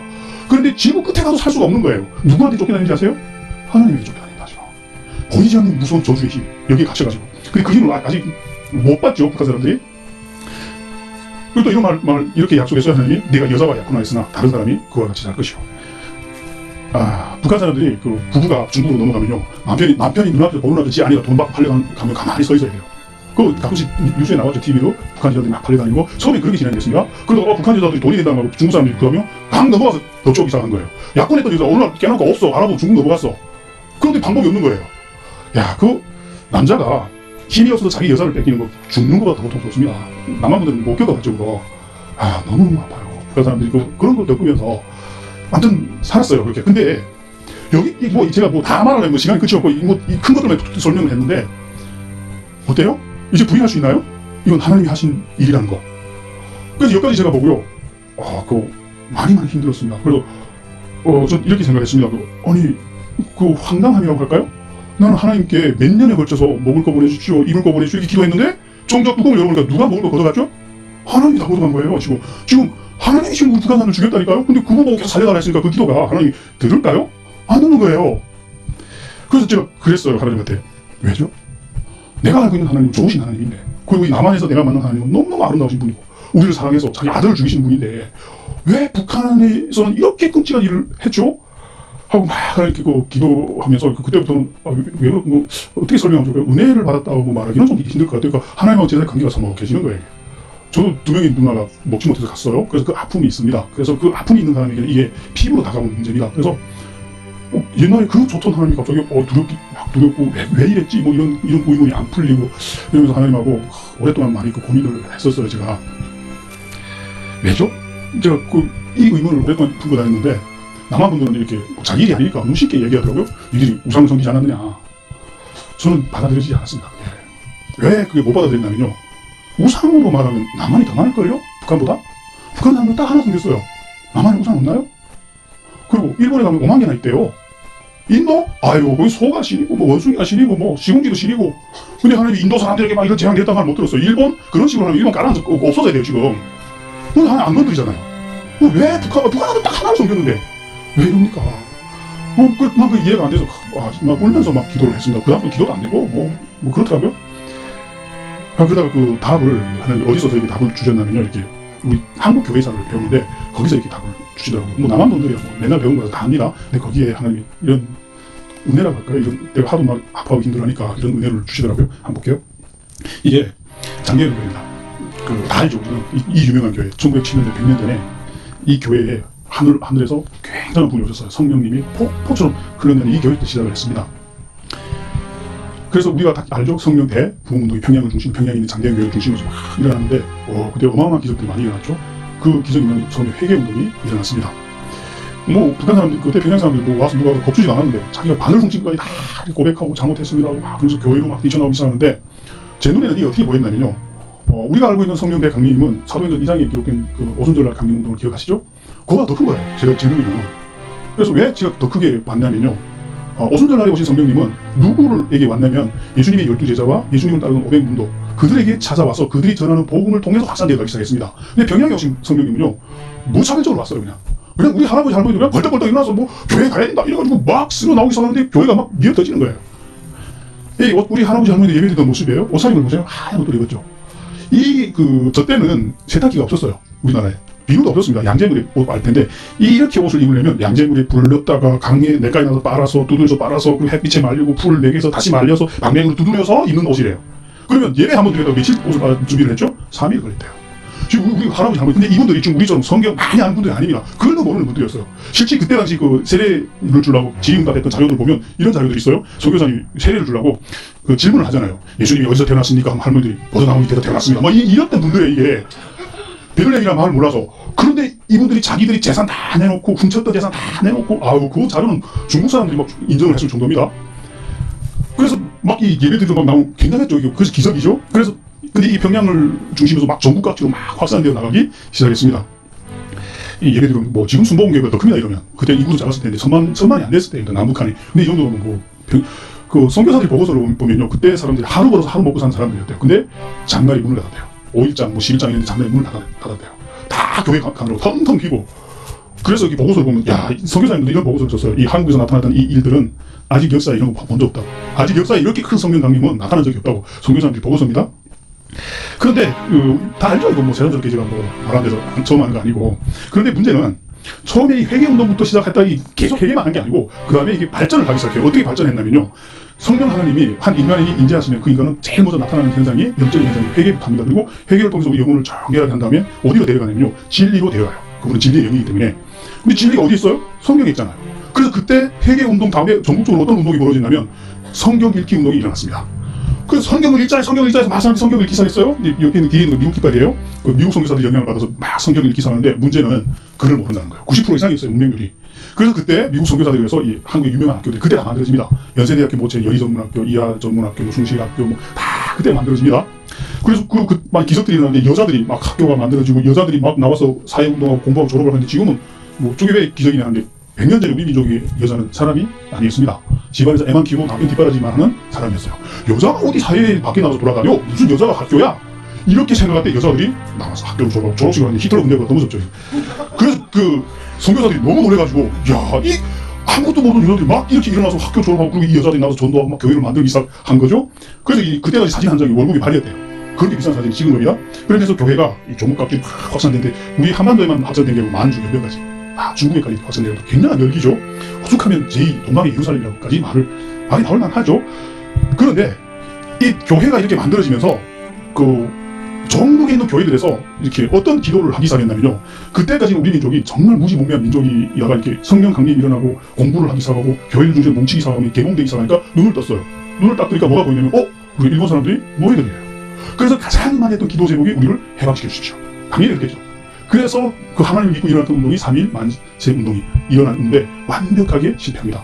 하늘의 메시지였어요. 어떤 메시지였냐면요, 너희들에게는 스스로 해방을 이룰 능력이 없다는 거였어요. 그리고 해방은 어느 날 도둑처럼 문득 찾아왔어요. 우리 민족의 힘이 아니라 외국 군대의 힘에 의해서. 북한에는 소련군이 내려갔고 남한에 미군이 들어와서 해방이 됐는데, 그때부터 우리나라는 이해할 수 없는 힘이 나타나기 시작합니다. 어떤 힘들이 나타나기 시작하냐면요, 우리 민족의 역사가 8만 년 역사라고 저는 배웠어요. 북한에서 5,000년의 역사를 가지고 있다. 여기서 그렇게 배우죠. 네, 근데 그 5,000년의 역사 가운데서 외국 사람들이 자랑할 걸 꺼내놔라 하면 뭘 꺼내놓냐면요, 우리는 한 번도 남을 침략한 적 없어. 그렇죠? 이거 뒤집으면 뭐가 나오는지 아세요? 우리는 맨날 침략을 당하기만 했어, 이 말이에요. 몇 번 당한지 아세요? 역사가 기록되기 시작해서 가장 많은 침략을 당한 나라가 폴란드라는 나라입니다. 러시아하고 독일 사이에 딱 끼어 있어요. 그러니까 당할 수밖에 없겠죠. 7,000번 당했대요. 근데 우리나라는 몇 번 당했는지 아세요? 2만 번 당했대요. 정말 많이 당했습니다. 근데 100년 전에 성령 하나님이 이 나라에 딱 와서 뭐가 달라지는지 아세요? 외국 군대가 우리나라로 오는데 더 이상 침략군이 아니에요. 해방자로 자성이다. 해방도 외국 군대의 힘으로 했어요. 그때 당시 일본과 우리 민족의 관계는 어떤 관계였냐면, 이스라엘의 노예들이 애국이란 제국 밑에서 노예 사회가 때보다 개입이 더 컸습니다. 그때 당시 일본은 제국이었어요. 그때 항공모함을 7척이 가지고 미국하고 전쟁을 벌였던 나라입니다. 지금 우리나라가 꽤 힘이 세졌지만 항공모함 있나요? 한 척도 없어요. 이제 중국이 한 척 만든다는 말이잖아요. 그때 일본이 7척 가지고 있었다니까요. 그런 나라로 우리 민족이 이겨서 해방을 이룬다는 건 이거 불가능한 일이었어요. 그런데 외국 군대를 가져다가 해방을 우리에게 선물로 줬다는 거예요. 하나님이 줬다는 거예요. 하나님이 준 거 맞죠, 그러면? 그 다음에 6.25 전쟁이 일어났어요. 인민군이 부산까지 밀고 내려갔어요. 숨이 그냥 꼴깍꼴깍 넘어가는데 전지 사방에서 군대가 날아오기 시작하는 거예요. 이론조차 처음 듣던 군대들이 막 날아와서 다시 원상복귀해놓고 가버렸잖아요. 뭐가 달라졌죠? 하늘이 하나님 우리 민족이 주셨던 메시지입니다. 뭔지 아세요? 이 나라는 내 나라라는 거예요. 이 나라의 주인은 나라는 거예요. 그래서 내가 보호한다는 거예요. 완전히 달라졌죠, 이게. 여기서부터 시작할게요. 그랬는데, 그래서 그때 여기 우리 민족의 정체성이 여기서 나오더라고요. 봐요. 하나님이 계몽시켜주고, 하나님이 해방시켜주고, 그리고 해방시켜줘서 모든 원한을 다 해결해줬기 때문에 이제는 너희는 내 백성이고, 나는 너희의 하나님이라는 거예요. 우리는 하나님의 민족인데, 북쪽 사람들은 우상을 쫓아가는 거예요. 우상은 표면적인 현상이고, 그 이전에 뭐가 있었냐면, 우리는 하나님과 우리 민족 사이에 큰 약속이 하나 있었다는 거예요. 그 약속이 뭐냐? 제가 이 예언들이 우리 땅에 이루어지는 걸 보면서 하나님이 이렇게 질문을 했습니다. 아니, 하나님, 지금으로부터 이 성경에 기록된 이 약속은 지금으로부터 4,000년 전에 지구 반대편에 이스라엘이라고 하는 조그만 나라 사람들하고 하나님이 맺었던 약속이에요. 모세 선지를 통해서. 그게 왜 우리나라에 나타나냐고요? 이해가 돼요? 그걸 계속 붙잡은 질문을 했어요. 성경 맞습니다. 근데 왜 우리 민족에게 이 성경에 기록된 예언들이 우리 민족에게 나타나야 합니까? 하고 질문을 했더니 하나님이 난 이거 보였어요. 무슨 말이냐면요. 그때 100년 전에 성령 하나님이 찾아와서 우리를 해방시켜주고 우리 원한을 다 해줬어요. 우리가 해방을 다 해줬어요. 그러면서 우리는 이 약속 안으로 들어갔다는 거예요. 그때도 우리나라에는 하나님이 이 한반도 우리 민족에는 약속대로 해줬다는 거예요. 약속대로 남한 사람들은 그때부터 정말 그 뜨거운 신앙이 여기 이어갔잖아요. 새벽 기도를 만들어내고 금요철을 만들어내고 정말 세상 다 외국인들 안 하는 짓들을 많이 하면서 막 하나님한테 하나님이 복을 줬나요 안 줬나요? 한번 그 성경에 기록된 축복들을 하나씩 읽어보면서 우리 남한 땅에 나타나는지 안 나타나는지 한번 불러보세요. 다 나타났습니다. 북한도 약속대로 조수와 재앙을 했다는 거예요. 그래서 우리 민족이 이렇게 무서운 약속이 있구나. 약속대로 하나님이 우리에게 줬구나 하는 걸 제가 그때 보고 제가 그때 이것을 보기 전까지 제가 하나님한테 이렇게 말하면 좀 안 되겠지만 분노라고 할까요? 너무 섭섭함이라고 할까요? 뭐 이쁘게 말하면 섭섭함이고 그냥 얘가 그대로 말하면 분노. 진짜 우리 가족들이 죽었으니까 왜 죽입니까? 이거 우상? 나만 이거 많은데. 그래서 그 하나님한테 하다 여기까지 본다면 제가 할 말이 없더라고요. 그거 약속대로 했기 때문에 그분이 지당하여 안 해요. 공의로 이게 공의라는 거예요. 하나님의 사랑함과 동시에 공의로 하나님이기 때문에 그 두려운 공의가 그대로 나타나는 거죠. 우리 민족이 약속이 되기 때문에 일본 사람들은 이런 은혜를 누려본 적 없어요. 일본의 성령님 간 적 없습니다. 그래서 일본 사람들 뭘 속이든 냅두는 거예요. 자기 백성 아니니까. 그럼 우리는 내 백성이기 때문에. 약속이 했기 때문에. 약속대로 해준다는 거예요. 받아낸다는 거죠. 그래서 여기까지 보다가 제가 할 말이 없더라고요. 하나님한테 막 이렇게 욕도 하고 하나님 보고 막 이러다가 할 말 없어서 가만히 앉아있다가 제가 이렇게 기도했습니다. 더 이상 하나님 보고 먹을 거 보내주십시오. 이럴 거 보내주십시오. 이 기도가 의미 있을까요? 아무 의미 없어요. 그래서 하나님한테 이렇게 기도했어요. 하나님, 그럼 제가 이제 어떻게 기도하면 좋을까요? 이렇게 기도했더니 하나님이 제 마음속에 이런 감동을 주시더라고요. 그냥 나하고 같이 서서 울자 그러더라고요. 같이 서서 북한을 바라보면서 울면 안 되니? 그러는 거예요. 그래서 무슨 말이야 하고 생각했어요. 저는 이렇게 생각을 했어요. 그 하나님이 북한 땅에 나타난 모든 저주와 진노와 재앙을 그냥 어떤 무감각한 철퇴로 그냥 두둑이 패서 죽이는 줄만 이렇게 생각을 했습니다. 그런데 그 북한 사람들 죽이는 하나님이 이제 죽였다고 말할 수 있겠죠, 이제는 감히? 근데 그 하나님이 그 저주를 내렸지만 그 저주를 내리신 하나님도 굉장히 고통스럽다는 거예요. 운다는 거예요, 자기. 그래서 저한테 주셨던 은혜는 이런 거였어요. 저라, 나는 많이 죽였다. 앞으로도 많이 죽일 거다. 너희가 나를 사랑하지 않으면 나는 너를 더 큰 일도 해야 된다. 왜냐? 안 그러면 다 지옥 가잖아요. 여기서 끝내 패스라도 돌이키겠다는 거잖아요. 그게 그 약속이 그렇게 되기 때문에. 그래서 제가 그 은혜를 받고 이렇게 기도를 이렇게 했습니다. 그러면 얼마나 아팠는지는 저는 잘 모르겠습니다. 그래서 하나님 아픈 심령을 저한테 조금만 좀 저한테 주십시오. 그 마음을. 그럼 저도 그 마음을 가지고 울면서 같이 기도할게요. 했더니 하나님 좀 줬어요. 저에게. 아프더라고요. 제가 많이 울었어요. 숨이 막혀요. 숨이 꽉꽉 막히는데 그때부터 많이 울면서 제가 울어봤더니 한 가지 깨달은 게 있어요. 제가 우는 사람만이 보이는 게 있더라고요. 이런 게 울면서 이런 걸 봤어요. 제가 저는 그 전까지 예레미야가 그 3장에 보면 이런 말씀이 있습니다. 한국에서 신앙생활하는 분들은 익숙한 말씀이에요. 그 노래 아시죠? 주의 자리는 무궁하며 이 노래. 주의 인자가 아침마다 새롭고 주의 자리는 무궁하며 이 노래 이쁘죠? 근데 이 노래가 어떤 상황에서 나오냐면요. 예레미야가 이스라엘 백성들에게 이런 예언을 했어요. 이제 예루살렘이 멸망한다고. 그러니까 돌이키라고 계속 예언을 했는데 이 예언은 언제부터 했냐면 이사야 선지자 때부터 했어요. 예루살렘이 멸망하기 200년 전부터 계속 이사야 선지자가 그냥 계속 선지자들이 와서 이제 예루살렘이 멸망하니까 그냥 돌이켜야 된다고 계속 예언을 했지만 이스라엘 백성들은 안 들었어요. 마지막으로 예레미야 선지자가 와서 계속 했지만 여전히 안 들었어요. 그러니까 진짜 예언했던 그 모든 그 바빌론 군대가 와서 예루살렘 성을 다 해파시키고 솔로몬 성도 다 불에 태워버리고 해파시키고 그리고 그 예루살렘 성에 있던 사람들은 다 남자는 다 칼로 찌고 죽이고 아이들은 다 부셔 죽이고 칼로 죽인 거 아니고 부셔뜨려 죽였대요.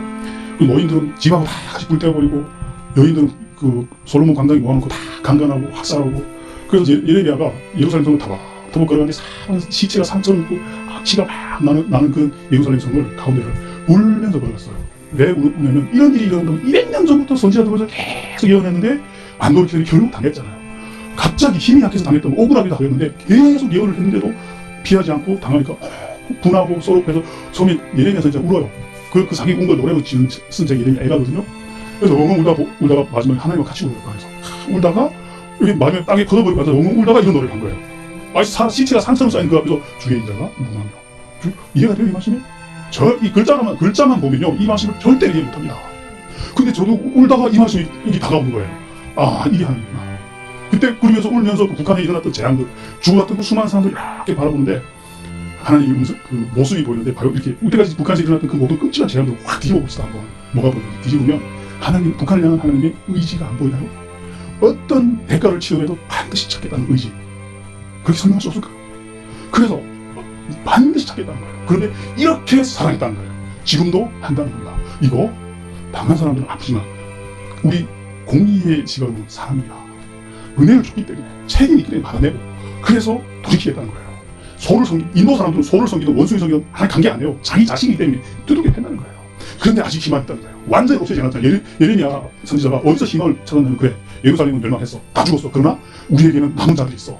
그 소수의 남은 자들이 그걸 가지고 하나님이 이스라엘을 계속해서 영원히 이끌어가서 하나님을 부활했던 거예요. 그래서 하나님이 선하심이 무궁합니다 하고 막 이러면 그걸 바라보면서 그 열악한 상황에서 그 하나님의 약속 모세 선지자를 통해서 했던 약속이 그대로 살아있다는 걸 알고 하나님 이런 노래를 했던 거예요. 이게 좀 이해되죠? 이거 커피 마시며 부르는 노래 아닙니다.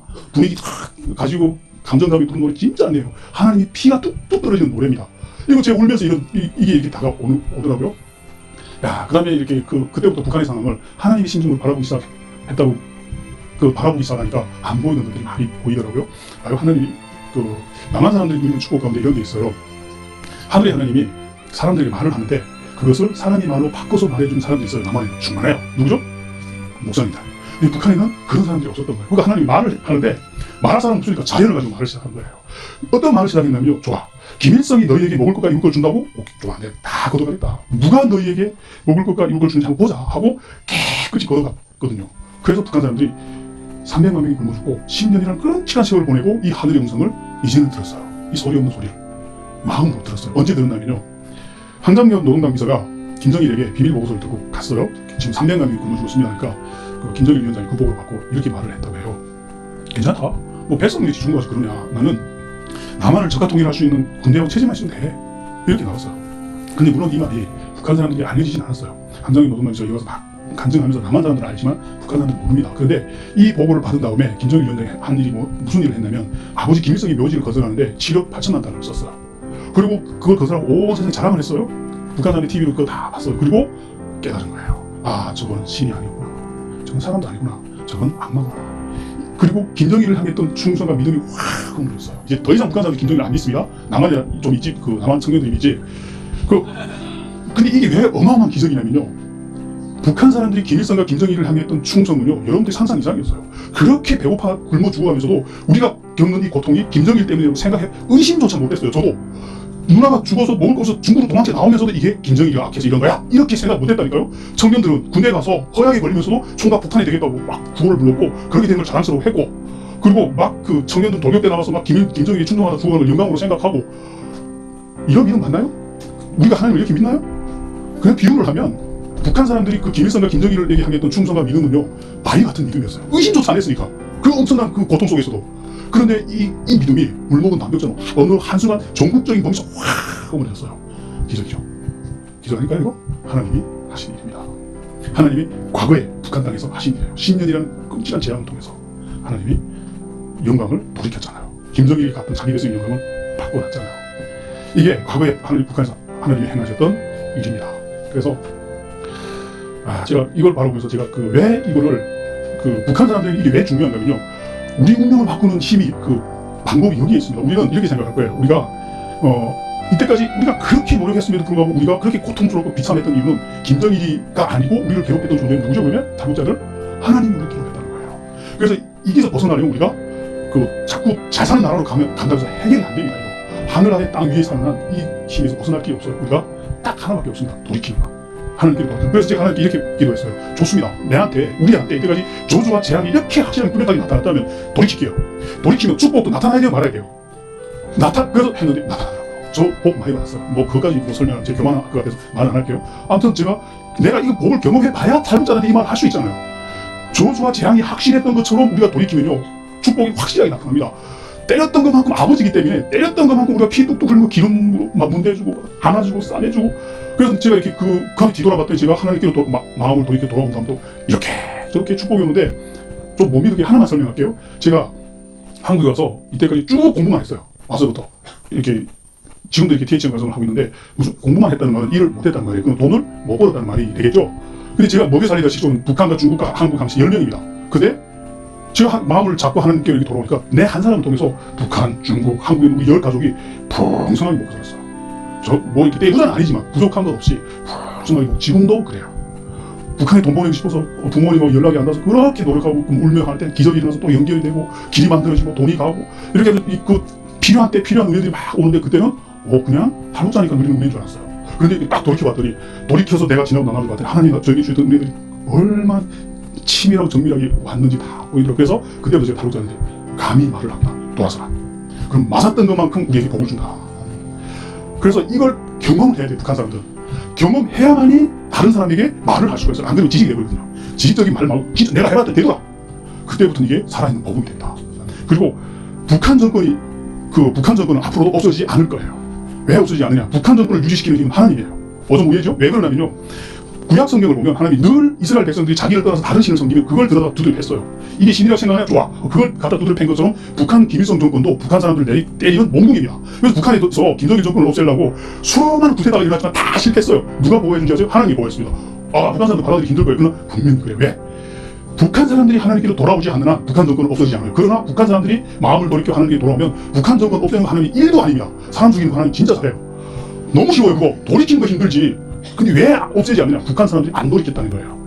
그래서 북한 사람들이 돌아서면요, 북한 정권 없어진 거 그래서 통일은 복음만지만 되는구나. 제가 그걸 봤어요. 지금 준비 안 됐더니 하나님이 딱 달아내고 있지, 준비만 되면요 하나님이 엽니다. 그 전능하신 분이 그거 여는 건 일도 아닌데 하나님이 가장 싸우고 싶어하는 일은 돌이키는 거. 북한. 그래서 제가 이렇게 남한 있는 탈북자들에게 또 이 일을 시작했어요. 돌이켜라. 우리가 돌이켜야 말을 하시고 우리가 전하는 말을 듣고 북한 사람들이 돌이키면 민주화 운동 통해서 정권이 없어지는 거 아니야. 저 정권. 그러면 하나님이 없애줄 거다. 그게 우리 민족의 미래다. 우리 통일의 길이 거기 있다. 이렇게 계속 설명하는데 어떻게 이해가 됐는지 모르겠습니다. 그건 제가 받았던 은혜 중에 한 부분이에요. 그래서 오늘 여기까지 할 시간이 또 안 돼서, 그래서 여기 지금 제가 알기에는 저쪽 방 북한 분들이 많은 걸로 알고 있습니다. 해보십시오. 분명히 만져진다. 우리를 축복하신 하나님. 정말 그리스도 안에서 우리가 하나님께 다가가면요, 우리 살리겠다고 아들을 죽이는 분을 만난다. 우리가. 그런데 그걸 안 하면 정말 끔찍한 두려운 하나님을 우리가 만나야 돼요. 미국 가는 데서 사는 거 아닙니다. 나만이 우리를 살린 게 아니고 우리는 어디서 살아야 되느냐 하고 고민하면 영원히 풀지 못해요. 어떻게 살아야 되냐 이렇게 바꿔야 돼요. 질문을 신앙으로 바꾸십시오. 어떻게 살아야 되냐? 하나님 앞에 경건하게 살 때 그러면 삽니다. 그 안에 우리 민족에 생명이 있다고 생각합니다. 제가 기도할게요. 하나님, 한 작은 자에게 베풀어 주셨던 은혜를 나눴습니다. 하나님, 이곳에 있는 많은 탈북자들이 들었습니다. 하나님, 듣고 돌이키게 해주십시오. 하나님, 그래서 우리를 축복하신 하나님, 우리를 들어서 사용하시려는 하나님을 만나게 하여 주시옵소서.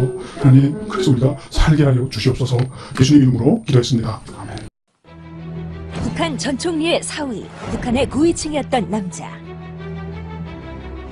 탈북민 강명도 교수. 제가 주석공에 있었거든요. 우리로 말하면 청와대와 같은 것인데 중국에 나오는 계기가 있었습니다. 날짜 못 맞췄죠. 그래서 제가 망명하려고 하는 기미가 보이면 죽여도 좋다 이런 명령을 내렸죠. 북한의 권력자에서 도망자 신세가 된 그를 이끌어주신 하나님. 독일에까지 갔죠, 제가. 거기서 이제 있으면서 운의 교회를 가게 된 거예요. 그분들이 우리 한국을 가자. 너 위험하다, 여기. 그래서 들어간 거예요. 그래서 하나님의 계획하심으로 북한에서 한국으로 오게 된 강명도 교수의 이야기. 지금 제가 황장임 선생 돌아가신 다음에 제가 남바 1호입니다. 노메로 1번. 북한에. 표적 일본에 걸려서 일본에. 딱 이 사람은 지구 끝까지 따라 수단과 방법을 가르치지 말고 나를 암살하라고 지령을 내린 지가 지금 한 7년 됐습니다. 7년. 어떻게 해서라도 나를 제거하라고 이미 김정일이 김정은이가 다 지시 내리면서. 근데 저희가 뭐 나는 이미 죽을 때 되면 나를 데려갈 때 되면 나를 데려가는 사람은 김정은이나 김정일이가 아니고 하나님이라는 걸 난 알고 있기 때문에 내가 아까 말했잖아. 우리 운명은 내 마음대로 못 한다는데 여러분이 필요하면 하나님은 여러분들 끝까지 천국에 안 데려갑니다. 좀 더 일하라고. 안 데려간다고 여러분. 내가 죽었으면 벌써 15년 전에 죽었을 게 간암에 걸려가지고 간경변에 와가지고 간암에 죽었을 겁니다. 그런데 하나님께서 살려주잖아요. 너는 필요하기 때문에 너는 아직까지는 너는 천국에 오지 말고 넌 좀 일할 필요가 있다. 그게 뭐냐? 북한 동포들 때문에 저를 이 자리에 세웠다고 생각하시기 때문에 통일이 안 될 때까지 통일이 안 되더라도 북한 저 사탄 마귀 저 김일성, 김정일, 김정으로 가는 3대 세습이 사탄 마귀 속에서 헤매고 있는 저 북한 2,300만 동포들을 다 그 노예에서 구원하기 전에 해방하기 전까지는 사탄 마귀 노예로 살고 있는 저 사람들을 하나님 안에서 자유케 하기 전까지는 나는 죽질 않아요. 그 사명이 나한테 있다고 보기 때문에. 근데 저 혼자 됩니까? 여러분들이 함께 해주셔야 됩니다. 여러분.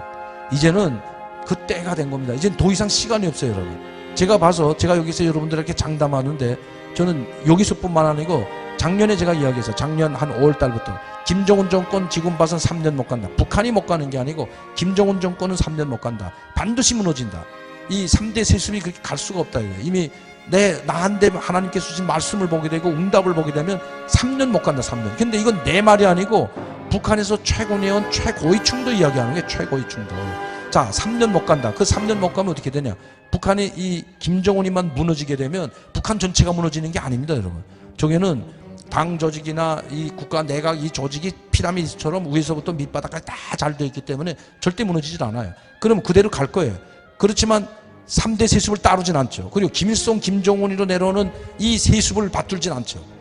그럼 어떻게 되냐? 새로운 정책 대안이 나오고 새로운 정책을 만들어 가지고 북한이 개방개혁으로 갈 수 있는, 말하자면 중국 모델처럼 갈 겁니다. 이 3대 세습이 꺾여져 나가면.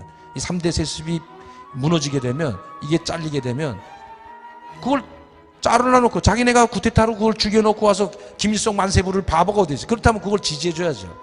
그러니까 제가 봐서는 지금 북한의 그 흐름을 볼 때, 특히 고위층들이 흐름을 볼 때 지금 이제는 때가 됐어요. 제가 보니까 저 오는 사람들이 이야기, 북한에서 들어오는 이 정보를 보게 되면 이제는 자기네가 살기 위해서도 이 사람을 이대로 가다간 자기뿐만 아니고 온 북한 사람들을 다 죽이겠구나 하는 걸 알았거든요. 다 알고 있거든요. 딱 모르는 건 김정은이 하나입니다. 김정은이 하나.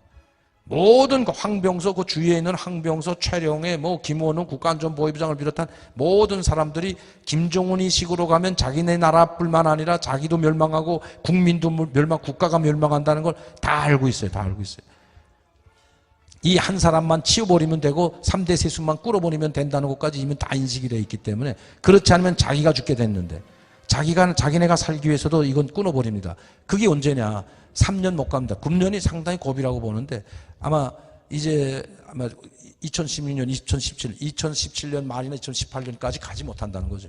그럼 우린 준비를 해야 되잖아요. 우리는 어떤 준비를 해야 되냐? 내가 아까 목사님한테도 말씀드렸지만 여러분, 우리가 옛날에 우리나라에 와서 선교하던 분들 한번 생각해 보십시오. 여러분, 지금 북한은 그 상황입니다. 지금 고위층들 200만 명 내놓고 나머지 북한 2천만 사람들은 오늘 먹고 내일 먹을 거 걱정하고 장마당 가서 콩나물 장사, 두부 장사해가지고 돈 조금 벌어가지고 그날 먹을 거 그날 살아가지고 겨우겨우 살아면서 내일은 어떻게 살까?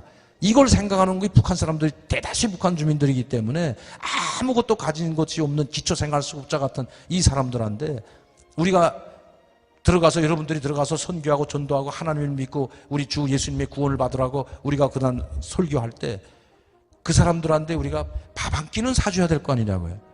그리고 지금도 마찬가지입니다. 북한에서 오는 사람들은 중국에 딱 넘어오게 되면 오늘도 저희가 한 사람 지금 저 북한에서 어렵다고 해가지고 중국에 나왔던 사람을 용사관에 지금 데려놓고 한 사람 지금 구원을 했는데 한 가족을 용사관에 이제 오늘 들어갔다 안전하게 갔다고 이제 전화가 왔는데 목사님하고 말씀 나누고 있는데 이 사람들은 오면 어디 온 줄 아십니까? 십자가부터 찾아요. 십자가가 뭔지 잘 모르는 사람도 십자가부터 찾아. 왜? 북한의 소문이 십자가 걸린 데 가면 도와준다 해가지고 뭐 온 사람은 아무것도 연고 없이 온 사람은 일단 십자가 찾아 들어가요.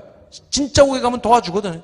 도와주고 북한에서 왔다 하면 숨겨줍니다. 일단 중국 교회일지라도 그 중국 교회가 열악하다니까 누구한테 보내주는 줄 아십니까? 그 사람들을 자기네 교회에 찾아온 사람들을 한국에서 파견한 선교사가 수천 명이 되는데 거기 다 연결돼 골로 보내요. 아지트로 거기 보내. 저희가 그렇게 해서 지금 수십 명을 데려왔잖아요. 그 선교사 있는 데 가서 보호하고 있다가 우리가 돈 보내주면 그 사람들을 태국으로 해가지고 안전하게 데려오는 역할을 하고 있는데 데려옵니다. 그렇게. 그럼 그 사람들은 십자가만 뭔 고반 다 해요. 우리 한국에 완 탈북자들이 교회의 도움을 받고 온 사람들이 70~80%입니다. 선교사의 도움을 받고 온 사람들이. 그렇게 소문이 나 있다고요. 자, 그럼 북한이 무너져 갈 때 많은 사람들이 한국에 내려와서 우직할 데 없는 사람들이 내려와서 십자가 우리 하혜성교회 찾아와서 십자가 보고 여기 가면 도와주겠지. 한 100명이 와가지고 여러분 나 십자가에 오면 도와준다고 해서 왔는데 나 좀 도와달라고. 그때 여러분 내려왔다고 부둥켜 안고 차라겠죠. 하루 이틀은. 여기서 안 가고 계속 있어봐요, 여러분. 준비 하나도 안 됐는데 여러분 주머니에서 돈 내놓고 이거 안 돼요. 혼자서는 도와줄 수가 없잖아요. 이제 그래서 내가 여러분 지금 준비를 해야 됩니다. 멀지 않았어요. 우리가 지금 여기가 무슨 한 6만 개 교회가 있다고 하는데 6만 개 교회가 작은 교회든 큰 교회든 약 한 사람씩만 받아줘도 6만 명 아닙니까, 여러분? 여러분 같은 우리 하혜성 교회 같은 운에 충만하고 성령 충만한 교회에서 한 20명은 받아줘야 될 거 아닙니까? 20명은. 그러면 20명 왔을 때 그냥 눈치 볼 거야? 이거 어떻게 도와주지? 이거 돈도 없는데 이거. 지금부터 그래서 준비해야 된다는 건데 지금부터 차곡차곡 해가지고 통일선교기금 딱 해가지고 다른 통장. 저희는 항상 그렇게 통장 만들어서 목사님 교회에서 통일선교기금이라고 해가지고 통일을 위해서 대비하는 북한 사람들, 다른 사람 말고 북한 사람들을 전도하고 북한 사람을 라면이라도 하나 사줄 수 있는 정도는 돼야 될 거 아니에요. 그리고 아까도 말씀드렸지만 영천교회다.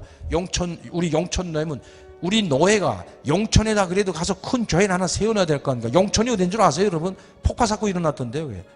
엄청나게 폭발이 일어나가지고 김종일이 중국 갔다 올 때 폭발이 일어났는데 시간이 맞지 않아서 김종일이 살았지만 그 화약 이 빵통이 터져가지고 2kg가 쑥대밭이 돼버렸습니다. 2kg가 직경 2kg가 뭐 유리창이 다 몇십 킬로의 유리창이 다 날아가고 그 옆에 있던 학교가 다 날아가고 수백 명이 다쳤잖아요. 그것 때문에. 이런 게가 바로 영천입니다. 영천. 그 영천에 우리가 정말 하나님의 사랑을 안고 교회를 지을 수 있는 날이 내가 여러 번인데 자신 있게 말하는데 3년 내 북한 무너지고 5년 내 됩니다. 여러분. 그러면 이제 5년밖에 시간 없어. 5년밖에. 5년일 때 그래도 여러분 하혜생 교회가 가가지고 영천에 가서 교회를 하나 세워놓고 북한 사람들한테 선교하고 우리도 지금 불쌍한 사람 여기서 밥 퍼주기 운동하는 거 어디서 합니까? 교회에서 하잖아요. 북한 사람들 영천에 있는 사람들한테 모든 사람들한테 한 끼 라면이는 밥을 한 끼 대접한다고 했을 때 그 사람들이 얼마나 고마워. 그게 목마른 사람들입니다. 지금 말씀에도 목말라 있지만 식량에도 목말라 있어. 한 끼만 먹어도 살잖아요. 한 끼를 우리 영천 이 노예에서 교회를 세워놔가지고 하혜성교회에서 교회를 하나 세우든지 해가 준비했다 교회를 세워가지고 그 사람들한테 밥 한 끼라도 놀아주면서 하나님을 복음을 전파했을 때 하고 완전히 다른 거죠, 여러분. 그 가장 어려운 사람들. 그렇게 어렵다고 지금 북한 사람들이. 평양만 화려하지 평양을 제외한 지방 도시는요 도시도 아닙니다, 여러분. 도시도 아니에요. 한번 내가 지금 사진 찍은 걸 한번 여러분들께 한번 이제 이메일로 목사님한테 보여줘가지고 북한의 이 처참한 환경들. 평양만 그냥 그건 무대예요. 무대 안에다 평양만 하나 만들어 놓고 우리 공화국 북한은 다 이 평양과 똑같이 산다고 하지만 평양을 제한 나머지 도시들은 그건 도시야. 가까운 평양하고 붙어있는 평안남도 서재지 평성시라고 있는데 제가 그 사진도 있어요. 유리 건물에 미장은 둘째치고 그냥 대충 이 콘크리트 벽에 돼 있고 창문이 하나도 없고 비닐도 없어. 비닐도 못 떼서 비닐 팡막. 창문이 없어 하나도. 겨울에 여러분 창문 없다고 생각해봐요. 그럼 뭘로 되나? 나무 판지 대놓고 종이 발라놨어요. 종이. 비닐 팡막도 없어가지고. 근데 USB에 있는 거 내가 목사님한테 보여드리면 처참합니다. 평양하고 붙어있는 도시가 그런 정도인데 지방 도시는 말할 것도 없고 지방 농촌은 말할 것도 없는 거죠, 여러분. 이런 열악한 상황 때 북한이 무너지고 김정은 정권이 무너지고 우리가 5년 내 북한에 들어가서 자유롭게 선교 활동을 할 수 있다고 했을 때 그때 가서 여러분들 헌금 내가지고 하긴 힘듭니다, 여러분. 지금부터 한 달에 10,000원도 줬고 1,000원도 줬고 5,000원도 줬고 통일 북한 선교 기금이라고 통장 만들어 놓고 대비를 해야 된다. 교회는 교회마다 대비해야 돼. 아까 전에 말씀드린 누가 이제 여기 100명이 와가지고 나 도와달라 할지 어떻게 알아요? 어떻게 합니까? 누구도 예측할 수 없는 겁니다. 지금 이 북한 일은. 북한이 이제 만약시 이런 사회가 되면 많이 또 내려올 수도 있거든요. 이렇게 3대 세수이 무너지게 되면 한국 사회가 살기 좋다는데 한국에 한번 가보자 하고 확 내려와서 일자리도 없고 한번 찾아가는 건 십자가에 들어와가지고 우리 별내 여기 와가지고 수십 명이 와가지고 우리 좀 도와주십시오 하면 어떻게 하겠냐고 그때. 그래도 밥은 몇 끼 먹여서 보내야 될 거 아니에요. 그래서 준비하라는 겁니다. 이거는 모든 교회가 닥친 문제입니다. 이거죠. 우리 한국교회의 문제가 바로 이 준비를 물론 하는 교회도 있겠지만 제가 많은 간증을 하고 다니고 해도 이 준비가 잘 안 돼 있더라고요 보니까. 그래서 제가 말씀하면 항상 그때부터 이제부터 5년을 목표로 하고 5년을 목표로 하면 틀리지 않습니다. 5년을 목표로 하고 여러분들이 준비를 하게 되면 그러잖아요. 저도 지금 이제 그걸 자각하고 있고 제 모든 걸 다 내놓았지만 사람이 있잖아요, 여러분. 전 이제 그걸 느꼈습니다, 사람이. 그러니까 나이가 들으면 철든다고 저도 이제 그걸 느껴가고 있는데 사람이 죽을 때 뭘 가져갑니까? 제가 그 책을 인디라 간디가 쓴 책을 보고 제가 깜짝 놀란 게 인디라 간디 아시죠? 인도의 총리 송인, 이 송인이라고 불렸던 그 신은 아니지만 그래도 송인이라고 불렸던 그 간디가 자기 축군 장관이 친구가 이런 이야기를 하더라고요. 간디한테 선생님 만약시 우리가 인간이 지구를 떠날 때 내가 죽을 때 가장 값지게 가지고 갈 수 있는 물건이 뭡니까 이래요. 내가 죽을 때 뭘 값지게 가는 중에 제일 부자니까. 그러니까 간디가 뭐라고 대답하지는 아십니까? 우리가 갈 때는 아무것도 저 세상으로 갈 때는 아무것도 가져가는 것이 없다. 내가 가지고 갈 수 있는 가장 큰 것은 내가 살아있을 때 베풀고 내 이름을 남겨놓은 것이 가장 큰 걸 가져가는 거라고 합니다, 여러분. 이건 기독교 신자도 아니잖아요. 우리 예수님이 말씀했잖아요. 내 이웃을 내 자신처럼 사랑하라. 이 말씀에 우리가 정말 이 말씀을 먹고 사는 우리 믿음의 우리 신자들이, 우리 기독교인들이 하나님, 이 주님의 말씀만 명심하더라도 내 이웃을 내 자신처럼 생각하라는 게 뭐겠어요, 여러분?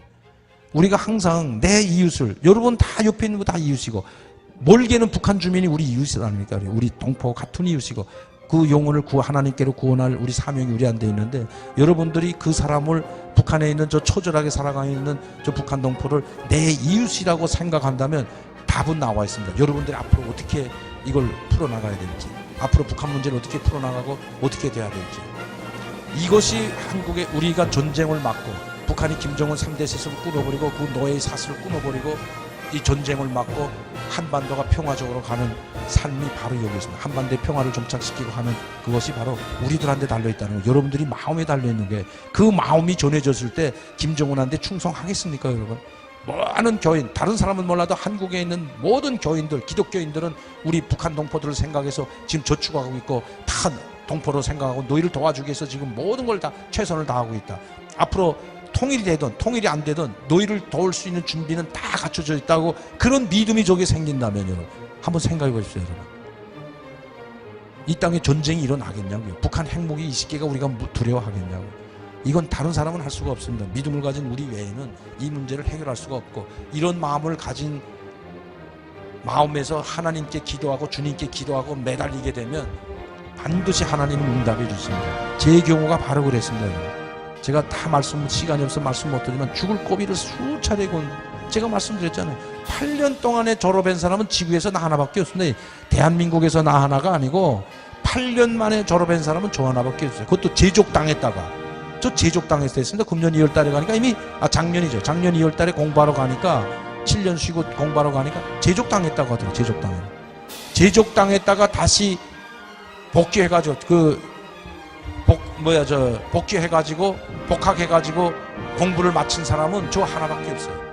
제가 이걸 간증을 하느라고 명성교회에서 청년들 한 5,000명 넣고 제가 그 간증을 했는데 거기서 4년에 떨어져 나갔더라고. 4년에 지금 못해서 그 친구 공부를 못해가지고 내 간증을 듣고 아니 저한테 좀 그 비법을 알려달래. 아니 나도 지금 교수님하고 똑같은 상황에 처해 있는데 제가 지금 제족당했는데 어떻게 하면 이거 봐주나. 하나님께 기도해서 기도하고 있대. 응답받아. 아직 응답을. 하나님 응답해줄 때까지 기도하라. 그럼 응답해 주신다고. 하나님이 응답할 때까지 네가 정말 기도해라. 그러면 하나님 응답해 주신다. 그리고 제가 방법을 하나님께서 저한테 응답해 줬던 방법을 제가 알려줬더니 무릎을 치고 좋아가지고 날리고 와서 아마 복학했을 겁니다. 제가 이걸 우리 아까 제가 말씀드렸던 우리 장례 신학대학만큼 철저한 데가 없어요. 규정이 너무 철저해요. 그러니까 나도 다 제적해버리죠. 그런데 나만 제적했는데 그걸 그 하나님 은혜로 내가 다시 복학해서 내가 졸업을 했다고 하니까 제 간증을 듣고 저를 찾아왔더란데 나도 제적당했는데 교수님 나 좀 알려달라고. 그래서 제가 이제 말씀한 그대로입니다. 하나님께 기도하면 길이 열린다. 안 되는 게 없습니다. 안 되는 게. 죽었던 사람도 살리고 내가 죽었다가 살아났으니까. 여러분 교회 나오면 병을 완벽하게 고쳐줘. 완벽하게. 성령 충만하면 병은 저절로 나갑니다. 여러분. 성령 충만하지 않은 사람들이 암에도 걸리고 병에도 다 걸려요. 근데 난 하나님 믿는데 나는 왜 이거 내 병은 안 낫지? 계속 기도한 누구는 낫고. 천만의 말씀이에요.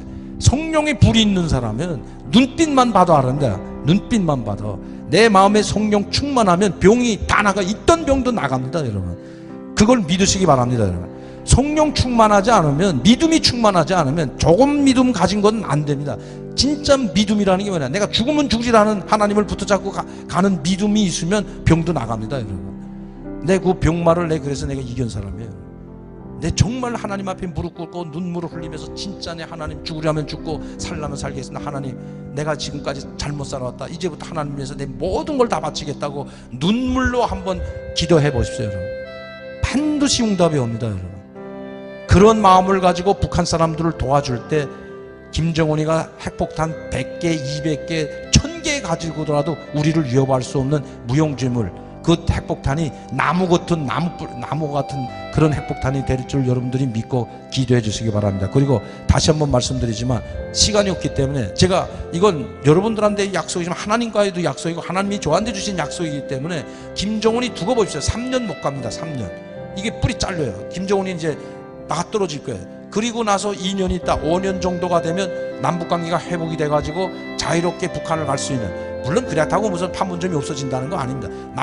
남과 북이 갈라져 있는 상태에서 우리가 요건 가지고 자유롭게 갈 수 있는 그 날이 제가 봐서는 3년 내에 김정은 무너지고 2년 내에 자유롭게 갈 수 있는 날이 오는데 그때를 대비하라는 겁니다. 여러분 그때 가서 뭔가 준비하려면 늦어진다. 그때 가서 늦어요. 여러분 지금부터 여러분들이 준비해가지고 우리 목사님과 함께 저와 함께 북한을 위해서 기도하고 정말 하나님 말씀, 예수님 말씀대로 네 이웃을 네 자신처럼 사랑을 했던 그 말씀을 항상 명심하고 우리가 이제부터 기도해 나간다면 하나님 반드시 응답해 주실 수 믿습니다. 감사합니다. 대한민국은요 망하지 않습니다. 하나님의 언약 안에서 만들어진 나라이기 때문에요. 하나님의 언약 안에서 대한민국이 왔기 때문에 그래서 지난 60년 기적이 만들어진 거예요. 우리가 통일을 하게 되면 북한에 난민들이 내려오고 통일 비용이 들고 다 인간적인 생각, 인본적인 생각들이에요. 60년 동안 아무것도 없는 잿더미에서 우리가 하나님 붙들고 기도했더니 세계에서 성장 스피드가 넘버1인 나라를 만들어 주셨어요. 이 기적이 북한 땅에도 벌어집니다. 저는 지금 대한민국을 높이는 게 아닙니다. 60년 동안 하나님께서 대한민국에서 역사하신 하나님의 영광을 높이는 거예요. 우리의 지금 문제는요 60년 동안 하나님의 기적의 역사를 믿지 않는 데서 진짜 하나님께서 이 나라에서 역사하셨고요. 그리고 이제 우리가 민생의 복락을 누리게 됐어요. 그런데 우리가 왜 힘들고 어렵고 괴로워집니까? 사명을 잊어버렸기 때문에. 너희들에게 복을 주면은 그래 좋아, 북한을 열고 땅끝까지 복음을 전해라, 남북 통일과 세계 평화를 이루라는 조건으로 하나님께 받은 것이기 때문에 이제 우리가 북한을 열고 땅끝까지 복음을 전하는 방향으로 가야죠. 북일도 통일될 거라고 받은 사람 없다고 제가 말씀드렸어요. 거의 없었어요. 베를린 장벽이 무너지기 바로 전에 공동이 무너질 거라고 얘기했던 사람이 거의 없습니다. 수많은 사람들이 주변 나라들 시커 헝가리부터 해가지고 동독 사람들이 빠져나오기 시작하는데도 불구하고 서독에 있는 정치인들, 서독에 있는 언론은요, 야 착각하지 마라, 동독은 무너지는 게 아니야 라고 얘기를 했어요. 그래서 베를린 장벽 무너지기 전에 여론조사를 했을 때 서독에 있는 사람들, 많은 사람들이 이 여론조사에 참여했는데요, 무너질 거, 당신이 죽기 전에 무너질 거라고 봤던 사람은 딱 3%밖에 없었어요. 97%는 안 믿었습니다. 그러나 이 3%가 독일 남부 지역에 있는 근본주의 기독교인들이라고 그냥 절대적으로 믿었던 사람들, 하나님은 반드시 저 땅에 자유를 주실 거라고 믿었던 사람들입니다. 예수가 그리스도임을 믿으면서 선포하며 기도하는 사람들은 반드시 그 기도를 통해 하나님이 역사하십니다. 우리가 지금 세상을 보면 낙심하고 낙담하고 절망할 거리밖에 없지만, 그러나 예수가 그리스도를 믿으면서 기도하면 반드시 평양 정권이 무너질 거예요. 무너지면 나만의 모든 문제들이 실마리가 풀려갑니다. 제가 3단계 복음통에 말씀드렸죠. 정권이 무너지는 건 시작이에요. 정말 해야 될 일들은 북한 재건기간, 정권이 무너진 이후에 시작이 됩니다. 우리가 기도했던 사람들이요, 일제 35년 동안 기도했던 사람들이 그 당시에는 아무것도 아닌 것 같았지만 대한민국이 만들어지고 나서 대한민국 건국의 주도 세력이 되고 한국을 하나님께서 끌어올리시는 바로 그 앞에서 선봉들을 사용하셨어요. 지금 북한을 위해서 기도하는 사람들, 나를 위해 기도하는 것이 아니기 때문에 하나님께서 기쁘게 받으시는 그 사람들은요, 지금 아무것도 아니고 지금은 세상에서 별거 아닌 것 같지만요, 평양 정권이 무너지고 나서 북한 재건 기간에 북한 전역의 교회를 만들어야 될 사람들이에요. 북한 전역의 학교를 세워야 될 사람들입니다. 북한을 하나님의 방식으로, 예수 그리스도의 방식으로 재건해내야 될 주역들이에요. 왜? 예수만이 그리스도임을 믿었던 절대적 신앙을 가진 사람들이기 때문에 그 사람들이 지금 훈련시키고 있는 겁니다. 지금 여기에 몰려있는 사람들이 숫자가 어마어마하게 많은 사람들이에요. 여기에 몰려있는 분들만이라도 예수가 그리스도임을 믿으면 마귀의 일이 반드시 그리스도 이름으로는 무너질 거라고 절대적으로 신뢰하면요, 거룩한 대한민국의 기도가 평양 정권을 끝냅니다. 힘으로 등으로 끝나는 게 아니라 저 북한에 있는 흑암과 어둠과 사단의 신은 영적인 신이기 때문에 그래요. 까맣게 북한 전역을 감싸고 있는 저 어둠의 신들은 우리가 모세처럼 영권 받으면 그냥 떠나가는 거예요. 홍해가 갈라듯이 저거 그냥 떠나가버리는 겁니다. 그래서 죽기 살기를 기도해야 돼요. 마지막으로 딱 이 말씀만 드릴게요. 반드시 기도로 하나님께서 역사하십니다. 예수님이 죽기 살기를 기도하셨어요. 딱 피가 나오네요. 주님 십자가에 달리시기 전에 누가복음 22장 43, 44. 예수께서 힘쓰고 애써 더욱 간절히 기도하시니 땀이 땅에 떨어지는 핏방울 같이 되더라. 기도 후에 일어나 제자들에게 가서 슬픔을 인하여 잠든 것을 보시고 이르시되 어찌하여 자느냐, 시험에 들지 않게 일어나 기도하라. 예수님도 새벽에 기도하시고 산에 가서 기도하시고 밤을 새워 기도하시고 땀이 핏방울 되도록 기도하셨습니다. 베드로전서 5장 8절 9절에 나오듯이 근신하라 깨어라, 너희 대적마귀가 우는 사자처럼 삼킬자에 숨는다고 했어요. 이 땅 공중권세 잡는 자들이 지배하는 세상이기 때문에 마귀들은 우는 사자처럼 삼킬자를 찾습니다. 사자들이 군중이면 정말 우는 것 같잖아요. 우는 사자처럼 어떻게든 우리를 넘어뜨리고 쓰러뜨리고 죽이려고 해요. 그런데 2,400만 동초물을 구원해내는데 오죽 발악하고 발광하고 발작하겠습니까? 그래서 믿음을 굳게 해야 저를 대적하라고 했어요. 베드로가 얘기한 것처럼 믿음을 굳게 해야 뭘 믿습니까? 예수만이 그리스도를 믿는 거예요. 그래야지 마귀의 일을 멸하시는 예수 그리스도께서 해결해 주시기 때문에. 그래서 우리가 땅이 핏방울 되도록 기도해야 이 마귀의 일들이 멸절당합니다. 그 기도하면 반드시 하나님께서 역사하세요. 통일이 미국의 영적인 쇠락, 영적인 타락들, 이게 한국에도 그대로 빠져들고 있습니다. 이게 마지막 때라고 얘기해도 좋을 만큼 너무나 빠른 속도로 확산이 되고 있어요. 그런데 이 중국이 하는 유물론 공산주의는요, 이게 미국하고 각을 세우면서 하는 게 아니라 어떤 면에서 공조하고 있죠. 미국이 전체 세계를 끌고 나가는데 일종의 막 나가는 행동대장처럼 중국을 사용합니다. 싸구려 상품만 한번더 영향을 미칩니다. 통일이 뭐냐면요, 이 모든 유물론적인, 물질주의적인 하나님의 대적하는 이 문명들 속에서 일종의 파열구를 만들어버리는 거예요. 어마어마한 사건이죠. 그러다 보니까 우리 힘으로 못합니다. 이 흑암과 어둠과 사단의 진을 하나님의 방식으로 깨버리는 거예요. 그래서 예수 그리스도 말고는 그걸 해낼 수 있는 다른 이름이 없습니다. 그러나 예수만이 그리스도를 믿을 때 이 예수 그리스도의 영이 하늘에 문을 열면서 이 모든 어둠과 흑암의 흐름에 파열구, 구멍을 내겁니다. 이게 통일. 통일이라는 게 그만큼 우리가 힘으로 인간적인 노력을 할 수 있는 게 아니에요. 그런데 그러면은 예전에 됐겠죠. 그만큼 추하고 더욱 악한 영들이 방해를 심하게 하죠. 그래서 지금 예수 그리스도로 믿는 사람들만 이 기도를 통해서 유일하게 복음으로 통일될 수 있는 게 한번 통일입니다. 통일이 이 어둠의 파열구를 깨버리면요, 그러면 또 하나 분명한 사실은 뭐냐면요, 이건 절대로 북한에만 복음이 머물고 있지 않습니다. 파열구를 내버리는 것이기 때문에 중국으로 넘어가요. 북진할 거예요. 빛이 들어갑니다. 빛이 저 위를 파열구를 내면서 열방을 향해서 뻗어나갈 겁니다. 당연히 그렇게 되겠어요. 하나님이 이 민족에게 왜 지금까지 수많은 죄악들 속에서 있었던 이 백성들에게 계속 기회를 주시려고 하냐면, 마지막 때에 어둠이 터지고 흑암의 세력들이 팽창하고 있을 때 대한민국이 북한 사람들 살려낸 그 빛의 힘으로, 광명의 빛으로 쭉쭉 대륙으로 촌으로 뻗어나가는 거예요. 절대 북한에 머물고 있지 말고 북측 나가는 거예요. 한국이 제사장적 사명을 감당하고 열방을 도와오게 하고 이방인 자족들에게 복음을 전하라는 거죠. 근데 이게 자원상 우리가 생각하는 단순히 북한 사람 살리는 의미가 아니고요, 훨씬 더 뛰어넘는 게 통일. 그래서 유럽의 독일 통일과는 처음이다. 평면에 이어지는 2차원적인 통일이 아니고 4차원적인 통일. 자, 근데 이 제사장 나라가 한반도가 출애굽기 19장 6절에 나오는 제사장 나라라는 표현이 있죠. 너희는 내게 내가 제사장 나라가 되면 거룩하게 써이르기를 너는 이 말을 이스라엘 자손이 구하시냐. 원래 이스라엘 자손이 제사장 나라가 되라고 했는데 거부해서 예수 그리스도를 거부했다. 그래서 이 사람이 네덜란드로 갔고 우리 복음을 전했습니다. 그리고 이 사람이 영국으로 가서 복음을 전했습니다. 이 사람이 미국으로 가서 복음을 전했어요. 세계에서 선교사를 제일 많이 보내는 나라가 아직도 미국입니다. 그리고 한국으로 왔어요. 대한민국이 이 사명을 감당해낼 수 있겠느냐? 우리가 지금도 이렇게 많은 문제가 많은데 라고 우리는 메뚜기 같은 생각을 합니다. 항상 인간적인 생각. 하나님 우리에게 주시는 것이 하나님 거예요. 왜냐하면 다른 나라가 없어요. 제사장 나라가 되기 위해서는 여러 가지 조건들이 필요한데 일단 한국 사람들이 유전적으로 이게 맞습니다. 한국 사람들은 미국에 가면 세 사람만 모이면 교회 만든다고 해요. 중국 사람 세 사람 모이면 짱깨집 만든다고 해요. 일본 사람 세 사람 모이면 소니 대회전 차린다고 합니다. 한국 사람들이 왜 유전적으로 이게 맞냐? 선교단체에서 나온 통계입니다. 미국 사람들이 선교사를 4만 명 모이고 한국 사람들이 2등이에요. 3만 명 모이는데 사실은 유전적으로는 한국 사람들이 1등이 아니고 4만 명 가운데 약 10% 정도가 미국 사람들이 선교사 보내는 4만 명 가운데 10% 정도가 한국교회예요. 한국 사람들이 이게 제일 잘해요. 한국 사람들은 5,000년 동안 예수 그리스도를 몰랐어도 경천의 의미라고 해서 하늘을 두려워하고 사람을 사랑하는 이 훈련이 들어있어요. 살신성이라고 해서 위기가 있으면 저기 위에 왕이나 저 궁궐에 있던 신하들은 자기만 위해 살았지만 저 제하에 있던 선비들은요 백성들을 위해서 초계처럼 불 속에 던져지는 풀처럼 자기 생명을 던져버립니다. 한 민족적으로 그런 DNA가 있어요. 정이 있습니다. 한국 사람만 있는 거예요. 다른 나라로 표현이 안 돼요. 외국에 나와서 선교하는 것도 있지만요 외국이 한국에 와서 복음을 듣고 가는 것도 있습니다. 제사장 나라가 되기 위해서 그런 것도 필요할 거예요. 지금 한국에 유학생들 한국을 배우기 위해서 얼마나 많은 나라가 와 있냐면요 몇 나라 정도 와 있는 것 같아요. 한국에 유학생들 선교하실 통계입니다. 한 100나라 정도 와 있을 것 같죠. 한국의 외국 유학생들 234개 나라에서 한국에 왔습니다. 북한을 살려내는 설치는 게 아니고 그 살려낸 북한 사람들이 이제 중국으로 달려가야 됩니다. 중국은요 한국에 빛이 필요한 거죠. 북한을 왜 2,400만 원 우리가 살려내는 거 아니? 저기서 고난받고 있는 사람들, 연방받고 있는 사람들. 오직 예수 그리스도 이름으로 살려면 북한은 선교의 기지를 만들어요. 선교의 벨트로 묶어야 돼요. 북한의 평양, 원산, 대동강 라인, 원산 라인. 자, 저기 수많은 도시들이 예수 그리스도의 이름으로 거리에서는 찬양이 퍼지고 낙심하고 낙담했던 세계인들이 북한에 가서 회복되는 일들이 실제로 벌어져요. 우리는 뭘 하는 건가요? 북한을 지배하고 있는 그간 어떤 사단이지 예수의 이름으로 깨지라고 기도합니다. 깨지고 나면 저 영적으로 빈 공간에 복음이 들어가고 가득 차면서 동방의 예루살렘이 회복돼야 됩니다. 북한은 이거 말고는 다른 용도로는 쓸데가 없어요. 117만의 군대, 지금 군인들 북한에 117만 명 정도가 있습니다. 이 사람들 나중에 어떻게 할까요? 뭐 할 겁니까? 실업자 될 겁니다. 우리가 북한에만 머물고 있다고 생각하니까 나중에 어떻게 되는지 인간적인 걱정을 합니다. 아니죠. 북한에 있던 사람들은요 다 훈련시켜서 뻗어나가야 돼요. 저 만주르 시베리아로 뻗어나가야 돼요. 제가 중국 말씀드렸잖아요. 한반도에 빛이 필요한 것입니다. 복음의 빛이 필요한 것입니다. 저 유물론 공산주의가 지배하는 저 어둠의 땅에 빛이 들어가야 됩니다. 이걸 한국 사람들이 해내요. 우리 북한 사람들 살려내는 그 살려낸 북한 사람들이 저 초원으로 대륙으로 뻗어가야 돼요. 뻗어가면요 중국은 아까 제가 말씀드린 신장, 위구르, 여기 밑에가 티벳이고요. 신장, 위구르, 내몽고 이게 폭력을 뺏은 곳이라고 했죠. 이 민족들이 분규가 끝없이 벌어지는 곳이에요. 살려낸 북한 사람들이 저 지역에 가서 빛을 전해야 돼요. 복음을 전해야 돼요. 이게 북한을 살려내야 되는 이유예요. 북한에만 머물고 있는 게 아니라 쭉쭉 올라가야 됩니다. 뻗어가야 됩니다. 예전에 소련이라는 나라가 있었죠. 저기 소련.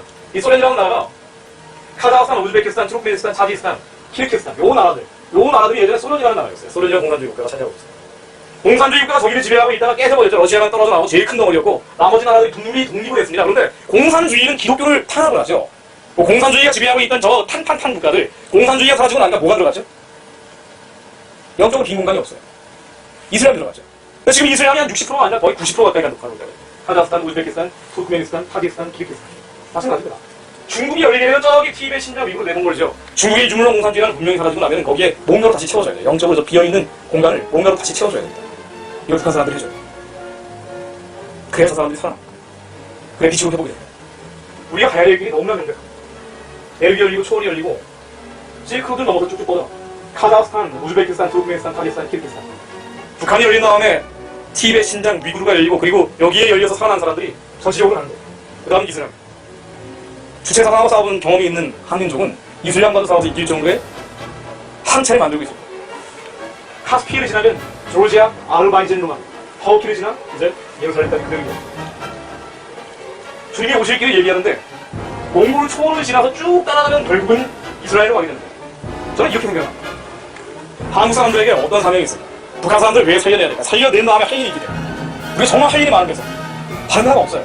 중국의 신일의 부대가 몰려 나온다고 하더라도 지금은 안 돼요. 중국이 영적으로 한번 빛이 들어가거든요.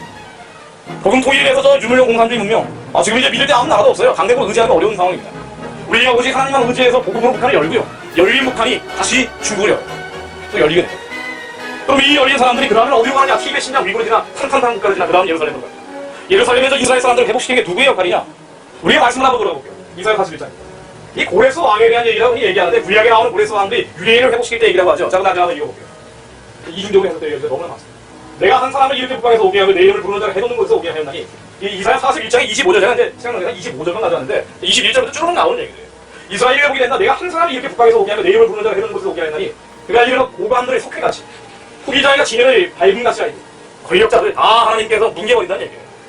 북한에 있는 저 권력자들이 저는 아무것도 아닌 것처럼 토기장이가 그걸 깨버리듯이 그냥 부숴버릴 수 있다는 얘기입니다. 따라서 그가 노란을 섞여가지고 토기장이가 진영을 밟은 같이 하니 누가 처음부터 이를 알게 하여 우리가 알았느냐? 누가 이전부터 알게 하여 우리가 옳다고 말하게 하였느냐? 알게 하는 자도 없고 들려주는 자도 없고 너희 말을 듣는 자도 없다. 내가 시온에게 너희는 이제 그를 보라 했노라. 내가 기쁜 소식을 전할 자를 예루살렘에 주겠다. 자, 예루살렘에 기쁜 소식을 전할 자를 주겠다는 얘기입니다. 고레스 왕이 처음에 한 번 줬어요. 그렇죠.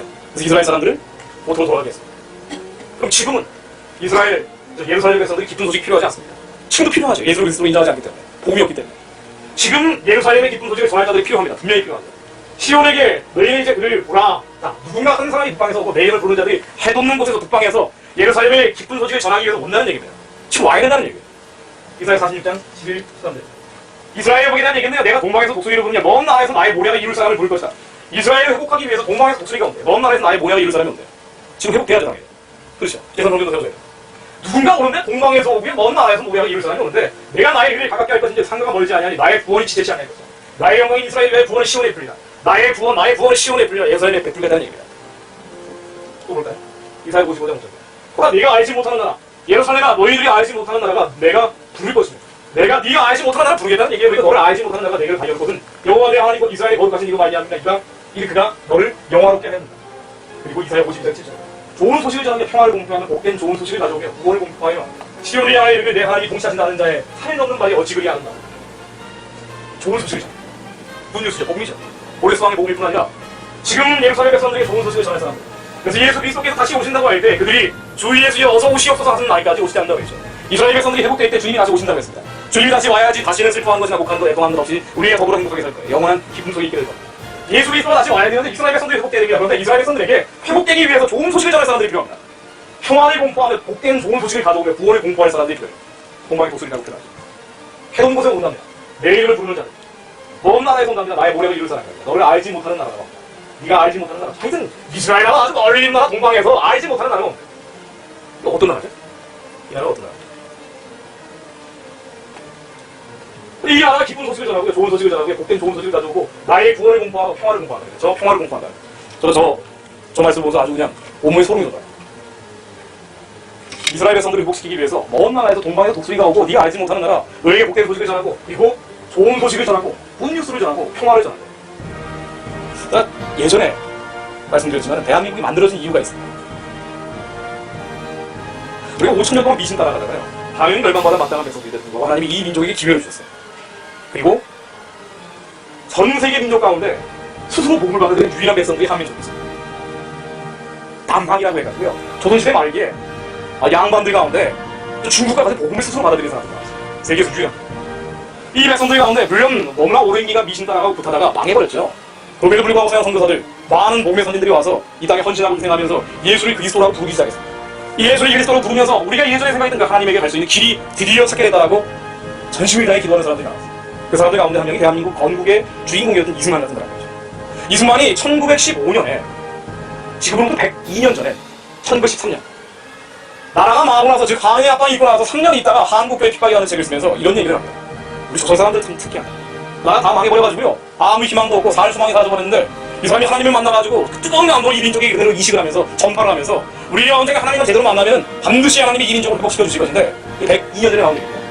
한일 압방 1910년이 되고 나서 3년 있다가 쓴 책이 나온 얘기입니다. 다들 절망하고 있을 때 이승만 이렇게 얘기합니다. 이 땅의 나라는 사라졌지만 하늘의 나라를 구하는 사람들이 나왔다. 우리가 하늘의 나라를 구하면 그러면 언젠가 하나님이 땅의 나라를 회복시켜 주실 것이다. 지금은 교회의 십자가를 태극기 대신 사용하고 찬송가를 애국가 대신 부르고 있지만 우리가 하나님의 전심을 다해 믿으면 그러면 하나님께서 반드시 이 민족을 다시 살리실 것이다. 많은 사람들이 얘기하기를 이 조선 사람들은 동방인의 삶이라고 합니다. 그리고 언젠가 이 나라를 회복하게 되면 중국도 전도하고 저 강도 같은 일본도 전도하고 그리고 전 세계에 평화를 전하는 나라가 될 것이라고 했습니다. 평화를 전하는 여호와 샬롬의 평화를 전하는 나라. 35년 일제시대에 그런 기도를 했던 사람들이 있었습니다. 그리고 1645년 광복이 되고 나서 짠하고 일제한테 광복이 되니까 이 사람들이 하는 얘기가 물론 공산주의자들은 자기 힘으로 된 줄 알았지만 우리가 하늘의 소망을 구하면서 왔기 때문에 이걸 하나님께서 광복시켜 주신 것이라고 그렇게 고백을 했어요. 1948년도 5월 31일 날 대한민국의 국회를 처음 시작을 할 때 이승만 당시 초대 국회의장이 나와서 우리 하나님께 감사합시다. 우리의 힘으로 광복이 된 게 아니고 오직 하나님께서 했습니다. 이 고백이 나오고 있는 거예요. 그리고 나서 당시 국회 부의장 이은영 목사님 데려다가 하나님께 드리는 나라와 민족을 위한 기도는 대한민국 공식 교육이 제일 먼저 나왔습니다. 이게 국회 맨 앞에 제시했어요. 하나님께 드리는 나라와 민족을 위한 기도는 나라와 민족을 하나님께 드려버렸어요. 대한민국이 이렇게 시작된 거예요. 그래서 망하지 않고 지금까지 왔던 거예요. 그러면서 뭐라고 기도하냐면요. 거기 얘기가 나와요. 아마 이분들이 이거 알고 쓰진 않았을 것 같아요. 우리가 지금 너무 강하고 굶주리고 있는 하나님 우리에게 복을 주십시오. 민생의 공약을 주십시오. 하나님이 우리만 복 받고 사는 게 아니라 남북통일에 대해서 북한 사람 살아야 됩니다. 우리가 살아도 같은 민족이고 죽어도 같은 민족입니다. 이승만 박사가 한 얘기를 그대로 이은영 목사님이 받아서 한 거예요. 우리가 살아도 민족이고 죽어도 같은 민족입니다. 반드시 북한 사람도 복 받고 살아야 됩니다. 이 복은요, 하나님께 드리는 나라와 민족의 기도문이 있었기 때문에 우리의 복, 예수 그리스도였어요. 북한 사람만 복 받고 사는 게 아니고요. 이 나라가 만들어진 이유로 세계에 평화를 전하는 나라가 됩니다. 이 얘기가 나와요. 세계에 평화를 전하는 나라. 복음을 전하는 나라예요. 선교하는 나라예요. 북한도 반드시 우리와 복을 받아서 이 복 받은 북한 사람들이 세계에 평화를 전하는 나라가 됩니다. 북한이 어린다는 거는요, 북한 사람만 사는 건 절대 아닙니다. 북한 사람을 살려내서요. 살려낸 북한 사람들이 전 세계에 복을 전하는 나라가 됩니다. 저는 이 해없는 곳에서 예루살렘 회복을 위해서 오는 나라, 내 이름을 부르는 자, 동방에서 오는 독수리, 먼 나라에서 나의 모래가 이룰 사람, 너를 알지 못하는 나라, 내가 알지 못하는 나라. 예루살렘 회복을 위해서 오는 이 나라와 이 백성들이 꼭 한국 사람들이라고만 얘기하는 건 절대 아닙니다. 뭔가 무슨 또 다른 선민의 생각이에요. 그런데 한국 사람들이 북한 사람들을 살려낸 다음에 그 북한 사람들이 여기 포함될 것은 분명해요. 버려져 있는 꽃제비들이 예루살렘을 회복시키는데 가장 춤추는 역할을 할 것은 분명합니다. 저기 김일성을 찬양하고 김정일을 찬양하고 김정은을 찬송하는 저 아이들이 이제 예루살렘에서 하나님을 찬양하고 예수가 그리스도라고 노래 부르게 될 것은 저는 믿어 의심치 않습니다. 이렇게 살려낸 북한 사람들이 저기 중국으로 달려갑니다. 빛이 필요하다고 했잖아요. 중국은 빛이 필요한 거죠. 중국을 깨버리는, 영적으로 깨우는 겁니다. 침략하는 게 아니에요. 우리가 중국을 어떻게 침략을 해요? 우리가 복음의 빛으로 북한에 전했던 이 화해구를 낸 것이 이제 영적인 화살이 돼서 중국으로 들어가는 거예요. 살려낸 중국 사람들이 예루살렘으로 가야 됩니다. 또 이들이 살려낸 저 몽골의 초원에 있는 사람들, 우리 몽골의 초원에 있는 사람들이 또 살아나서요. 티벳에 있는 저 아이들 살려낼 거예요. 영적으로 살려낼 겁니다. 그리고 탄탄탄 국가들이 지났어요. 아르메니아를 지났어요. 카스피해를 지났어요. 예루살렘까지 가요. 이 모든 하나님의 이 선순환의 일련의 첫 번째 열쇠가 통일이에요. 아무리 잊으려고 해도, 아무리 이 비전을 버리고 싶어도 버릴 수가 없고 잊을 수가 없는 분이에요. 하나님이 주십니다. 여러분도 마찬가지예요. 왜 북한 사람들을 잊고 싶어도 잊을 수가 없을까요? 하나님이 이 민족에게 기도하는 사람들에게 꿈을 줬기 때문에. 야, 미국 봐라, 야. 저렇게 맛이 가잖아. 중국 봐라. 빛이 들어가야 하잖아. 우리가 이 모든 아윗의 열쇠를 열어낼 수 있는 게 예수 그리스도밖에 없고, 그리고 우리가 그 영광스러운 사명에 사명자들로 하나님께서 다 부르신 거예요. 한국 사람들은요, 휴전선 이남에 가셔가지고 찌질하게 사는 그런 백성들이 아니에요. 뻗어가야 됩니다. KTX 타고 한 4시간 반, 5시간 가면은 북경까지 가고요. 버스 타고 한나절이면 러시아 가고요, 시베리아 가고. 이렇게 살아야 돼요. 그 사람들 살면서 살아야 돼요. 자동차 타고 쭉 초원에 따라서 아시아 하이웨이에 따라서 예루살렘까지, 카스피해 지나가서 예루살렘까지 그 사람들 살리기 위해서 이동하며 살아야 돼요. 한국 사람들이 사명이 있습니다. 어마어마한 사명. 지금이 마지막 때라고 흔히 얘기해요. 마지막 때가 되기 때문에 다니엘 11장 3절에 나오는 것처럼 강하여 용맹을 바라느냐. 오직 하나님을 아는 백성은 강하여 용맹을 바라느냐. 강하고 용맹을 바라는 그런 백성들이 동방의 독수리처럼 오기를 하나님께서 부르고 계십니다. 그런 사람들이 나와요. 이 한국 말고는 실제 지금 담당할 나라가 없어요. 우리나라의 엉망진창의 모습을 보면 절망적이죠. 맞아요. 이 나라 본포일에 가지고 북한 열고 쭉 뻗어가면 이게 사람이 어떻게 되겠습니까? 초토화되는 거 아니에요. 그렇기 때문에 통일하지 못해요. 북한 얘기만 나오면 다 거짓말이에요. 우리의 탓도 있지만 사람은 절대로 복음 통일을 원치 않기 때문에 미혹의 영, 혼미의 영 다 풀어놓습니다.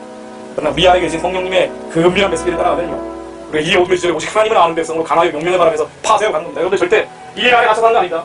반위에는 10대, 20대, 30대들이 이해 안에 갇혀 사는 거 아니에요. 뻗어가는 겁니다. 두 방향으로 뻗어갑니다. 기차 타고 뻗어갑니다. 아시아 하이웨이에 따라서 뻗어갑니다. 몽골 촌을 달리면서 카스피해를 지나가지고 예루살렘까지. 이게 우리의 길입니다. 우리의 삶입니다.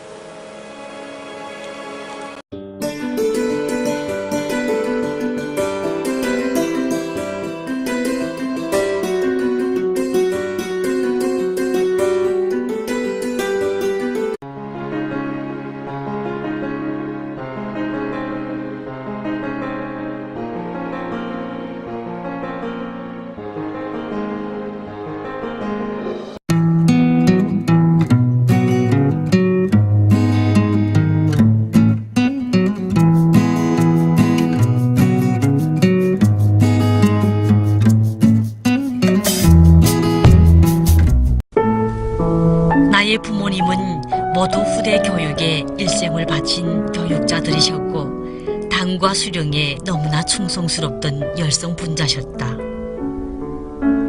부모님의 교육 덕택에 다른 사람들은 나를 몰라줘도 수령과 당은 이것을 다 알고 있다는 투철한 혁명 정신을 가지고 살았다. 그렇게 국가에 충성하기 위해 16살 되던 해에 군에 입대했다. 상을 초라한 바람을 답니다. 그래서 지효는 처음에는 이 상황을 처음 맞다나니까 대책이 없어서 배가 고프니까 이 뜯어먹을 것도 없으니까 진흙도 빚어서 먹어보고 이 강냉이 뿌리 벼뿌리를 뭐 이렇게 뭐 당에서 또 뭐 씨앗 처리해서 먹을 수 있다 해가지고 갈아서도 먹어보고 별걸 다 해봤습니다. 먹다 죽어요. 매서 먹다 죽어요. 그런데 이것저것 다 해봤는데 이래도 죽고 저래도 죽습니다. 그러니까 이것이 곧 발전되면서 사람이 인육을 먹었대라는 게 여기저기서 일어나더라고요. 여러분, 사람이 인육을 먹어요. 상상도 안 되시죠? 어떻게 사람이 저럴 수 있을까? 여러분, 단순해요. 여러분도 그 상황 해보세요. 누가 나 죽겠습니다 하고 그 사람이 죽어요? 절대 안 죽어요. 살겠다고 별짓을 다 하더라고요. 그래서 저는 직접 목격한 거는 아닌데 우리 쪽에서도 많이 들었습니다. 처음에 사람들이 이 무덤들을 추운 겨울에 영하 30도 막 되니까 이 시체가 인차 올고 썩지를 않아요, 겨울에. 그러니까 막 이 무덤을 막 파고 시체를 막 도난질하고 병원에서 사체실에서 막 시체가 도난당하고 처음에 이런 사건이 막 일어나기 시작했습니다. 근데 그 요인이 시체들을 먹는다고 하더라고요. 근데 이게 좀 더 양이 자라니까 한북도의 노용실이 사건, 우리 평북도의 김총성 사건, 이 사람들은 이제 공개적으로 채용당한 사람들이에요. 이 김총성 같은 경우는 이제 어린이집을 하던 어린이 유치원 선생을 하던 사람인데, 그 유치원에 애들이, 유치원 마당에 스톱은 됐지만 애들이 놀려 모이잖아요. 그래서 애들을 14개째 잡아가지고, 이제 이 각을 떠가지고, 얘기를 저도 이렇게, 강연제강에 나온 것을 봤는데, 그래서 우리는 또 아시는 분 아시겠지만 공개 채용할 때 전민 전군이 우리는 또 다 모여요. 그래서 이렇게 선전포고용으로 교육용으로 저희는 또 이렇게 너희도 이런 짓을 하면 이렇게 될 것이다라는 교육용으로 때문에 아이들이고 어른이고 군대고 그런 또 그 사용 집행 장소에 다 모이게 합니다. 그래서 저는 처음으로 이게 그냥 흘러들어오는 소리가 아니라 정말 사람이 사람을 잡아먹는구나 라는 걸 저는 처음 그때 알았어요. 그래서 얘기를 막 들어보니까 이렇게 없는 거예요. 왜 그러냐 했더니 우리 동생이 말하는 게요, 우리 남동생이 얘기하는 게 너무너무 배고파서요, 우리 아빠 우리 엄마요, 그걸 다 손톱으로 밑에서부터 갈기갈기 이렇게 올려찍기 시작하더니 아버지가 그게 고소하다 그러더래요. 먹을만하다 그러더래요. 그러더니 엄마한테 권하고 큰언니한테 권하고 해서 3명의 기업 벽지, 제가 군대 입대할 때 그 빨간 벽지 있던 거 그걸 이렇게 다 쪼져서 주셨다 그러더라고요.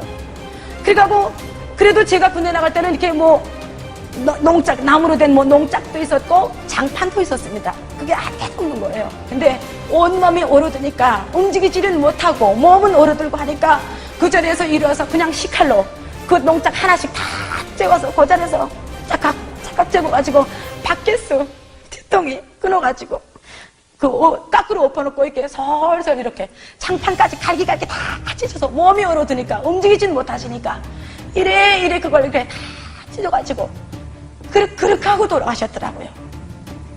정말 우리 동생이 얘기하는 게 마지막 우리 아빠, 엄마, 언니가 우리 남동생에게 막 침까지, 없는 침까지 모아서 입에다 여주더래요. 너는 어떻게 해서든지 살라고. 너는 어떻게 해서든지 살라고. 제가 마지막에 이를 악물고 다시 거기서 제가 우리 가족의 죽음도 죽음이지만 너무 충격적이었던 것이 내가 뭔가 잘못된 배신감이 들었어요. 내 아빠 엄마를 이 아파서도 아니고 50세 좀 넘으신 저희 엄마가 52이었습니다 그때. 아파서도 아니고 그렇게 탄과수력이라면 우리에게 몽둥이까지 휘두르면서 탄과수력을 위해서 너희가 어떻게 살아야 되는지 어렸을 때부터 그렇게 교육을 했던 이런 충성된 자들은 이건 앉아서 굶어 죽인 거예요. 아예 당이 굶어 죽인 거예요. 생도 같은 사람들은 너무너무 기가 막히더라고요. 이 배신감에 어떤 배신감이라고 난 말로 표현이 안 됐습니다. 뭔가 내가 잘못 빼앗고 뭔가 속았다, 뭔가 기만당했다, 뭔지는 정확히 모르겠지만 적어도 내가 속아서는 이것을 위해서 내가 복무를 할 수 없다는 한 가지만은 분명해졌습니다. 그럼 일단 과거로 가볼게요. 과거에 하나님 북한에서 무슨 일을 했느냐. 그것을 이해하기 위해서 우리가 잠깐 북한의 정치적인 상황을 조금 들여다볼게요. 깊이 들어가지는 않을게요. 이렇게 상식선에서. 1970년대까지 북한은 그냥 노선의 이념이 다를 뿐이지 정상적인 국가 중에 하나였어요. 그런데 70년대도 북한에 어떤 변화가 나타나냐면요. 김일성이라는 사람이 자기 후계자를 선택하는데 아들을 선택을 했어요. 김정일이라는 사람은. 근데 그 사람 보니까 김정일이라는 사람은 왕의 후계자의 수업을 그때부터 받기 시작합니다. 굉장히 젊은 나이부터 시작을 하는데 이 사람이 능력을 인정받아서 그 왕의 후계자 위치에 들어간 게 아니고 그냥 아버지 이기적인 선택에 의해서 됐기 때문에 아버지에게 아부하는 행사를 많이 벌이기 시작합니다. 이렇게 그냥 좋게 말하면 충성이지만 동기 보면 아부겠죠. 그래서 그 일을 하기 시작하는데 그게 무슨 일인가 하면 제일 먼저 김정일이라는 사람이 시작했던 일은 아버지 김일성을 절대화하는 작업을 시작합니다. 70년대에 절대화 작업이 시작돼요. 이 절대화 작업이라는 게 뭐냐. 그 70년대까지 그 김일성은 그냥 정상적인 대통령 중에 한 명이었어요. 그러면 이 사람의 위치가 어디에 있냐면요. 아무리 전능하고 아무리 권력이 막강하다 해도 모든 대통령은 법 아래서 그 법을 가지고 국가와 민족을 다스립니다. 통치해 나갑니다. 그런데 이 절대화 작업의 목적은 뭐냐면 김일성의 위치를 법 위로 올려놓는 거예요. 성공했습니다. 와, 절대적으로 그 완벽하게 성공했습니다. 그래서 김일성이 명령을 하면 그 명령이 법하고 어긋나면 법이 밀려버려요. 그리고 김일성이 방치를 중심으로 한 그 통치가 시작했습니다. 그래서 법 위로 올라갔죠. 그 상식적으로 말이 안 되죠. 이게 남한에서는 있을 수 없는 일이겠죠. 그래서 그때부터 김일성의 권력에 대항할 수 있는 권력은 다 사라지기 시작했어요. 북한에서 모든 권력은 김일성 발 아래, 법도 발 아래, 검찰, 모든 법 기관도 모든 권력 기관 다 김일성 발 아래 내려갔습니다. 그때도 국가는 곧 김일성이었고 김일성 국가였어요. 70년대에 이 작업이 시작되고 성공했습니다. 그리고 이 작업은 80년대에 들어서면서 한 단계 발전을 합니다. 어떻게 발전을 하냐면요. 우상화 작업으로 넘어가요. 그 우상화 작업은 뭐냐. 그때부터 김일성은 그 막강한 힘을 가진 대통령의 위치에서 한 단계 더 올라가서 우상이 대상이 되는데 그게 뭐냐면 국가 위로 올라가 버리는 거예요. 그러니까 절대화 작업 때는 법 위로 올라가 버렸다 그랬죠. 이때는 국가 위로 올라가 버린다. 그게 무슨 말인가면요.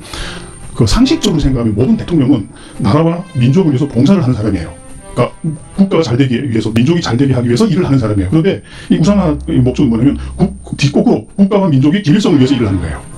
이해되죠? 완전히 국가 위로 올라가 버리는 거죠. 이때부터 우상 문화가 만들어지기 시작했습니다. 북한의 전국각지에 5만 개의 동상이 만들어지고 숭배 문화가 막 만들어지고 찬양이 만들어지기 시작하면서 그때부터 김일성은 절대 전능한 존재가 되고 실수를 안 하시면 뭐 굉장한 분이 됐죠. 그래서 북한 사람들은 이런 위대한 수령을 얻었기 때문에 행복해야 되고 또 행복하고 뭐 이런 세상이 됐습니다. 성공했어요. 완벽하게도 성공합니다. 그러다가 90년대 들어가면서 또 발전합니다. 이게 90년대 들어가서 김일성이 신의 자리로 올라갑니다. 신이라는 말은 안 했지만 완벽한 신의 자리로 올라갑니다. 북한이 가장 경제적으로 어려울 때, 빈궁할 때, 가장 그 사람들이 배가 고플 때, 그 민족의 태양의 자리로 들어가고 넘어서 온 세상의 태양이 되기 시작했습니다. 그때 또 교리가 만들어집니다. 김일성은 우리가 김일성에게 충성하면 죽어서도 영생을 얻을 수 있다는 뭐 우리가 생각하는 영생은 좀 다른 개념입니다. 영원한 정치적 생명을 누린다. 뭐 이런 식으로 했고 그리고 기독교가 가지는 그 시스템을 그대로 가져가기 시작했습니다. 그 한 주일에 한 번 우리가 예배를 드리는 것처럼 한 주일에 한 번씩은 생활총회를 통해서 충성사역을 하고 다른 사람 감시하고 이런 시스템을 만들고 십계명이 있는 것처럼 충성하기 위한 시스템 원칙이 만들어지기 시작했습니다. 그리고 김일성 안 죽는다 뭐 이런 94년도에 죽었어요. 이 사람이. 그 다음에 김정일에 의해서 만들어진 신, 그 자리에 김정일이 합법적으로 들어가 버렸어요. 그래서 김정일 신의 아들이잖아요. 그래서 김일성이 누리던 모든 권한과 권력을 김일성이 그대로 누리기 시작했습니다. 여기까지가 그냥 상식선에서 본 북한의 과거의 정치사였어요. 그런데 이때 정말 인간의 이성으로 이해할 수 없는 일들이 북한에서 일어나기 시작합니다. 어떤 일들이 일어나냐면요. PPT 좀 볼 수 없을까요? PPT 어떻게 하면 돼요? 어떤 일들이 일어나냐면요. 농업 생산량이 계속 떨어지는 거예요. 70년대부터 시작해서. 근데 떨어지는데 어떻게 떨어지냐면요. 1년이니까 원래 농사라는 게 풍년이 될 때도 있고 팍 떨어져서 흉년이 될 때도 있고 뭐 그냥 그렇게 나올 때도 있고 이렇게 되는 걸 알고 있습니다. 여기저기서 굶어 죽는데라는 것들을 많이 들을 때 이제 어느 날 우리 부대로 전화가 철컥 오는 겁니다. 그때가 98년 2월 중순이었습니다. 그래서 저는 그래도 그때 먹고 살았으니까. 근데 웬일입니까? 우리 아버지가 고성시 리구동에서 살았습니다. 리구동 사무소장이랍니다. 아침 일찍 전화가 왔어요. 그래서 이렇게 봤는데 이제 잘 마음 좀 단단히 먹고 들으시라고 이러더니 이제 부모님이 돌아가셨다는 거예요. 그래서 전 처음에 들으면서도 이게 왜요? 그랬더니 이제 이렇게 아사로 돌아가셨다고. 난 아사란 말이 뭔지도 몰랐어요. 그때 하도 무식해가지고요. 그래서 우리도 오늘 아침에 발견했는데 이미 시신은 숨이 돌아가신 지 3박 4일째 정도 됐더라 하면서 여기 가족 중에 하나가 와서 시신 구분을 해줘야 되겠다. 그러면 우리가 동사무소에서 자료에다가 체크를 하고 이렇게 기록을 하고 묻어야 된답니다. 그러니까 우리 집안은 이제 공로자 집안, 우리 아버지가 공로자거든요. 공로자 집안이니까 따로 이렇게 너네는 따로 뭐 이렇게 해주겠다 이런 식으로 하여튼 전화 왔어요. 그래가지고 합법적으로 제가 우리 군에서 시간을 받고 이제 부모님 사실은 그 용전에 부모님 마지막으로 배우러 가는 그 현장이었습니다. 근데 부모님 뵈러 갔던 그 현장에 저도 원치 않는 탈영 현장이 되어버리고 말았습니다. 가장 제가 충격이었던 것은 굶어 죽었다는 사실이었어요. 그래서 아사라는 게 굶어 죽었다는 걸 저 그때 처음 알았어요. 굶어 죽었다는 게 너무 제가 충격이었는데, 왜냐면 나는 어제 저녁까지도, 오늘 아침 이 전화 한 통 받기 전까지도 우리는 군대에서 100미 800씩 하루에 800g씩 먹었습니다. 근데 김일성이 죽으면 식량난이 끊기면서 그래도 안 된 것이 강냉이 밥을 먹었습니다. 그래서 어제 저녁까지 나는 강냉이 밥을 먹으며 이 파먹다 강냉이 밥을 뻑뻑이는 맥강냉이니까 이 먹고 꺾이잖아요. 어제 저녁까지도 나는 먹고 꺾인다고. 에이씨, 우리가 지금 이 못 먹고 못 사는 이유는 미 제국주의와 남조선 계획도당의 경제 고립 압살 정책 때문에 저는 미국 놈들이 제지시켜서 우리가 수입을 꺼내온답니다. 그래서 우리가 지금 이렇게 산대. 그래서 쌍이 미국 놈들 때문에 우리가 지금 이러고 사니까 쌍 하면서 그러면서 어제 저녁까지도 먹고 꺾인다고 난 투정하고 가만히 있었어요.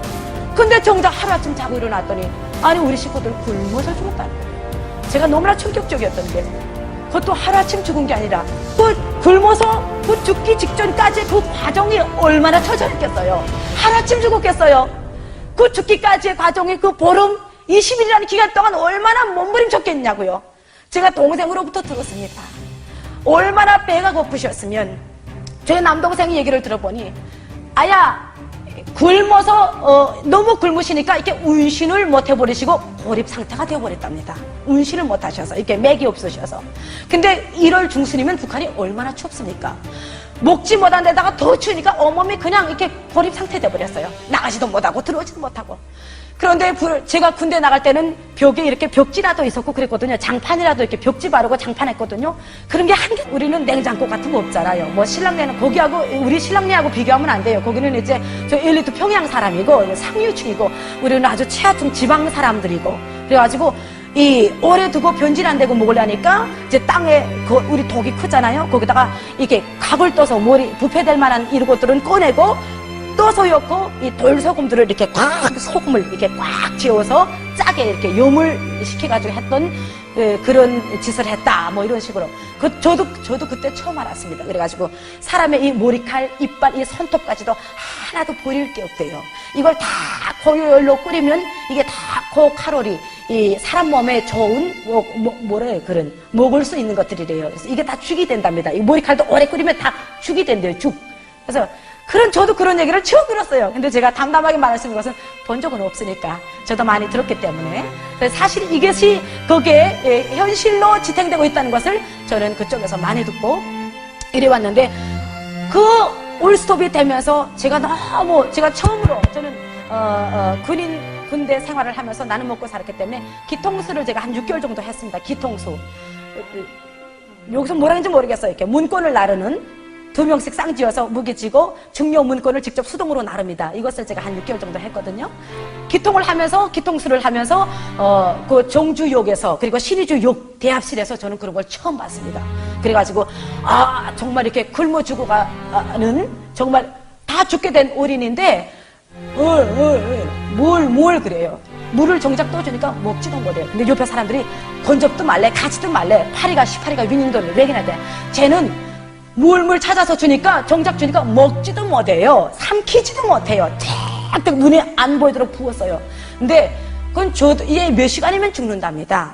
그러니까 살고 싶어서 물 찾을 뿐이지 정작 입에 대주니까 쭈르륵 흘러 삼키지도 못해요. 다 부어가지고 그런 것도 받고 제가 너무 마음이 아팠던 것은 다 굶어 죽는데 김일성 혁명 사족 우리가 말씀 교시판 있는 멋있게 만든 이런 계단이 있습니다. 거기에 애기 엄마가 자는지 쓰러진지 그냥 누워있더라고요.